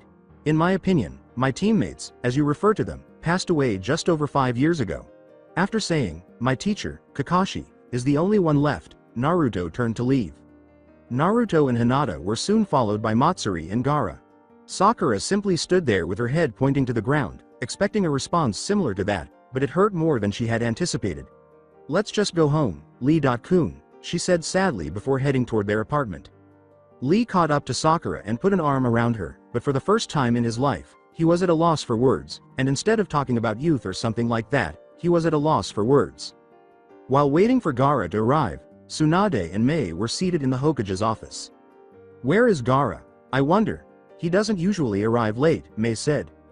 Tsunade pulled out a bottle of sake for the two of them and said, I think he went to talk to Naruto and they lost track of time. So why don't we have a few drinks while we wait? That seems like a plan. As the two started to drink, an Anbu entered the room, leaned down, and whispered something into Tsunade's ear before vanishing as soon as he had finished speaking. Well, it appears that Gaara got us drunk before us. Naruto pulled him along and made him intoxicated. Tell me, are the rumors true that a single person destroyed that Kumo fortress about a week ago? Mei asked, laughing as she drank the sake that Tsunade had given her. Indeed, Naruto was the one who carried out the action. Naruto went to rescue Hinata Hyuga after she was taken prisoner. Really, it reminds me of a romance I've read. Indeed, it does, doesn't it? Tsunade laughed. Well, the two are currently dating. I have no doubt that they will soon tie the knot. Mei drank more sake and thought, wish I could find a man like that. Yes, I did realize a few years ago that I had a teammate who had been with me for years. I just gave him a chance at last. Mei told him bluntly, well, screw his brains out, have a kid, and live happily ever after, while wearing a perverted smile. Tsunade was sipping her sake when she heard Mei say, I'm over 50. I spit it all over the floor. I'm much too old to be a parent. Excuses, Mei said, sipping sake once more. I wouldn't let a man pass me by if I ever found one. Finding someone who genuinely likes me for who I am, without the title and all, is difficult for me because I'm a cage. Well, Naruto never had that problem because Hinata, the person he saved, has had a crush on him for years, Tsunade said, nodding her head in agreement. Before he left the village, years ago, I wish he had realized she had a crush on him. Mei simply shrugged, saying, at least she ultimately received her reward. I wonder how he is in bed, Mei thought, her mind racing with perverted ideas. I wish you wouldn't talk about my godson like that, Mei. Sorry, I can't always help myself, Mei said, laughing. After deciding that enough idle chatter was enough, Tsunade sighed and took a report from her desk, saying, it seems they have pulled back all their forces for the time being. Mei quickly perused the file after opening it. But why? Mei examined the photos of the fortress's remnants and said, it couldn't be from a single destroyed fortress. Do you think they're planning a major offensive? I don't know. To be honest, it makes absolutely no sense. My strategist is unable to understand the current course of action. I guess we will just have to wait and see what they're planning, Mei said, setting down the file. That's exactly what my strategist said when I talked with him earlier about the matter. All right, let's get some rest. For some time now, they have been randomly attacking the borders. But they only recently proclaimed war on the Leaf and its supporters.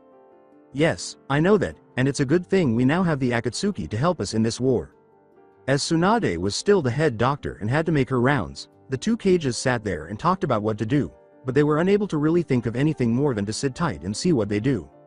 After returning to the mansion with Matsuri, Gaara, and Hinata, Naruto and Hinata were sitting on the couch in the master bedroom.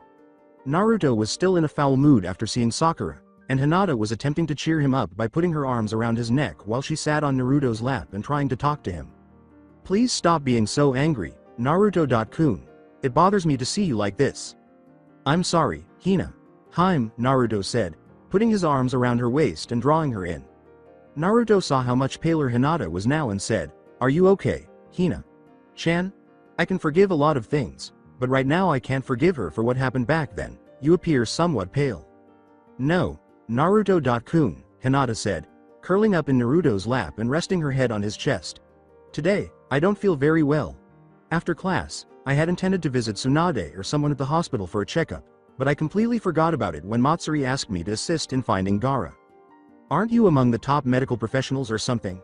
Why didn't she diagnose her own problem? Inquired Naruto. I suppose, but I make an effort not to indulge myself. Just in case, I would rather have someone else diagnose me. After picking Hinata up bridal style and leaving the master bedroom, Naruto walked down the stairs holding Hinata and remarked, well, Gaara certainly looks comfortable. He noticed Gaara unconscious against Matsuri, who was speaking to Konan. Well then I'll take you to the hospital to get you checked out. Well, so does Hinata, it seems, Konan said. The remark made Hinata flush, and Matsuri laughed before turning to face Gaara and grinning. Well, Hinata and I are going to be gone for a short time. Matsuri, you'll be alright here. Obviously, it's likely that Gaara won't be moving for another hour or so. With a nod, Naruto went outside. Hinata's tone was more assertive than usual as she said, Naruto-kun, I can walk on my own. Fine, Naruto said with a sigh, and then he reluctantly set Hinata down. Hinata put her arms around Naruto's right arm and they headed toward the hospital. Hinata knew what was wrong with her, but she wanted to get a second opinion before telling Naruto. If it turned out that her suspicion was right, she hoped Naruto would like the news as well. They arrived at the hospital in about 15 minutes because they walked slowly, and they ran into Tsunade, who agreed to check to see what was wrong with Hinata. Both Hinata and Naruto were shocked to see the Mizukage following Tsunade around. While they waited for the test results, they waited in one of the empty rooms. Naruto didn't know what tests were being performed because he didn't bother to ask. As they waited, Naruto sat beside Hinata on the bed and looked at her, who appeared to be happy based on the pleasant smile on his face.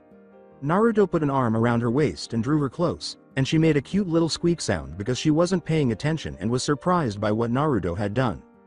Hina-chan, you can be so adorable, Kami. Naruto gave her a hug as he spoke. Leaning into Naruto, Hinata relaxed, glad that he was once again the joyful person he had been before leaving the village. They were unaware that Tsunade and Mei were standing in the doorway, observing the happy couple, and they simply grinned as they did so. A minute later, Tsunade cleared her throat to inform the two that they were once again in the room. Tsunade said cheerfully, "Well Hinata, I have your test results, and it seems congratulations are in order," adding that although your symptoms appeared a little earlier than most women's, they shouldn't cause any issues. Though I have a feeling that will pass in a few days anyhow, I can give you something to help with your fatigue. Once more, I'm a little taken aback by how rapidly you displayed these symptoms. Usually, a few weeks have passed since the incident. Really? Hinata asked with excitement, her hand automatically going to her belly as she was thrilled to be carrying Naruto's child. They claimed that something was happening, but they weren't being very specific. Naruto was staring between Hinata and Tsunade, not understanding what was happening. Here, I'm lost. Why does Hinata appear so excited, and what is the specific event? That's not necessarily a bad thing. When Hinata is happy, I adore it. But what's happening? The expression on Naruto's face, which had caught him completely off guard, made Tsunade smile and say, "Well, brat, you're going to be a daddy in about 9 months, maybe a little sooner, depending on how things progress." I'll become a father? Naruto didn't think this was real, so he asked no one in particular.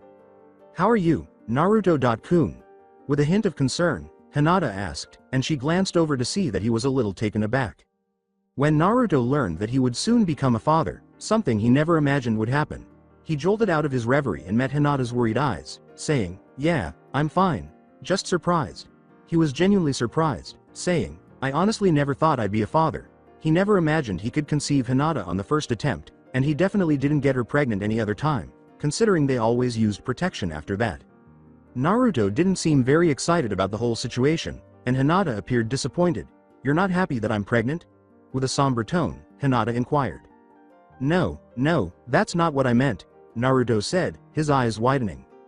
In an attempt to convey to Hinata that he was pleased with the situation, he answered frantically, "I'm happy about it, really, simply put, I was taken aback. It's not that he didn't want to marry Hinata. He just wanted the moment to be special. Of course, he blew that now.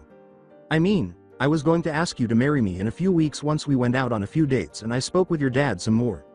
Naruto hadn't intended to say the last part, but he wasn't really thinking straight at the time. Hinata became alert, saying, "Really?" With excitement, Hinata asked, whirled around in Naruto's embrace, and planted a kiss on him before the two collapsed back against the bed and made out. In order to give themselves some privacy, Tsunade and Mei turned around and left the room, walking down the hospital's hallways, hoping that Gaara would be ready for their upcoming strategy meeting. Mei remarked as they strolled, "Well, it appears that wedding bells will be ringing soon enough." "Doesn't it look that way?" Tsunade answered. An hour later, the Cage and a few others met in the council room after the two Cages left the hospital and Tsunade dispatched an Anbu to locate the K's cage so they could start their meeting properly. "So, does anyone know why they have chosen this particular course of action?" After explaining everything that has transpired since Naruto destroyed a fortress, Tsunade asked, speaking to the other people in the room. The only other people in the room were Shikaku and Shikamaru Nara, Kakashi, Asuma, and Guy, and they discussed potential solutions but were unable to come up with anything. They had anticipated a retaliatory action rather than the opposite. Then Shikamaru had an idea that didn't make perfect sense, but it was the only thing he could think of. "Are they aiming for Naruto, in your opinion?" There was silence in the room. "What? Well, they must already be aware of who did it. Given how easily he destroyed a crucial position, wouldn't it be wiser to strengthen their defensive lines if that were the case? As soon as he lets his guard down, they will probably send assassination teams after him. Or they might target a person close to him, which is the most likely course of action." Shikamaru clarified, "And I'm sure we can all agree that there is only one person that fits that description." Tsunade was the most worried because Naruto would become a father by the end of the year, and she wasn't going to talk about that right now because she didn't want that information to be shared until the two of them were ready. Everyone looked at each other, feeling uneasy at what Shikamaru was saying. "The only thing we can do is to position Anbu close to his estate.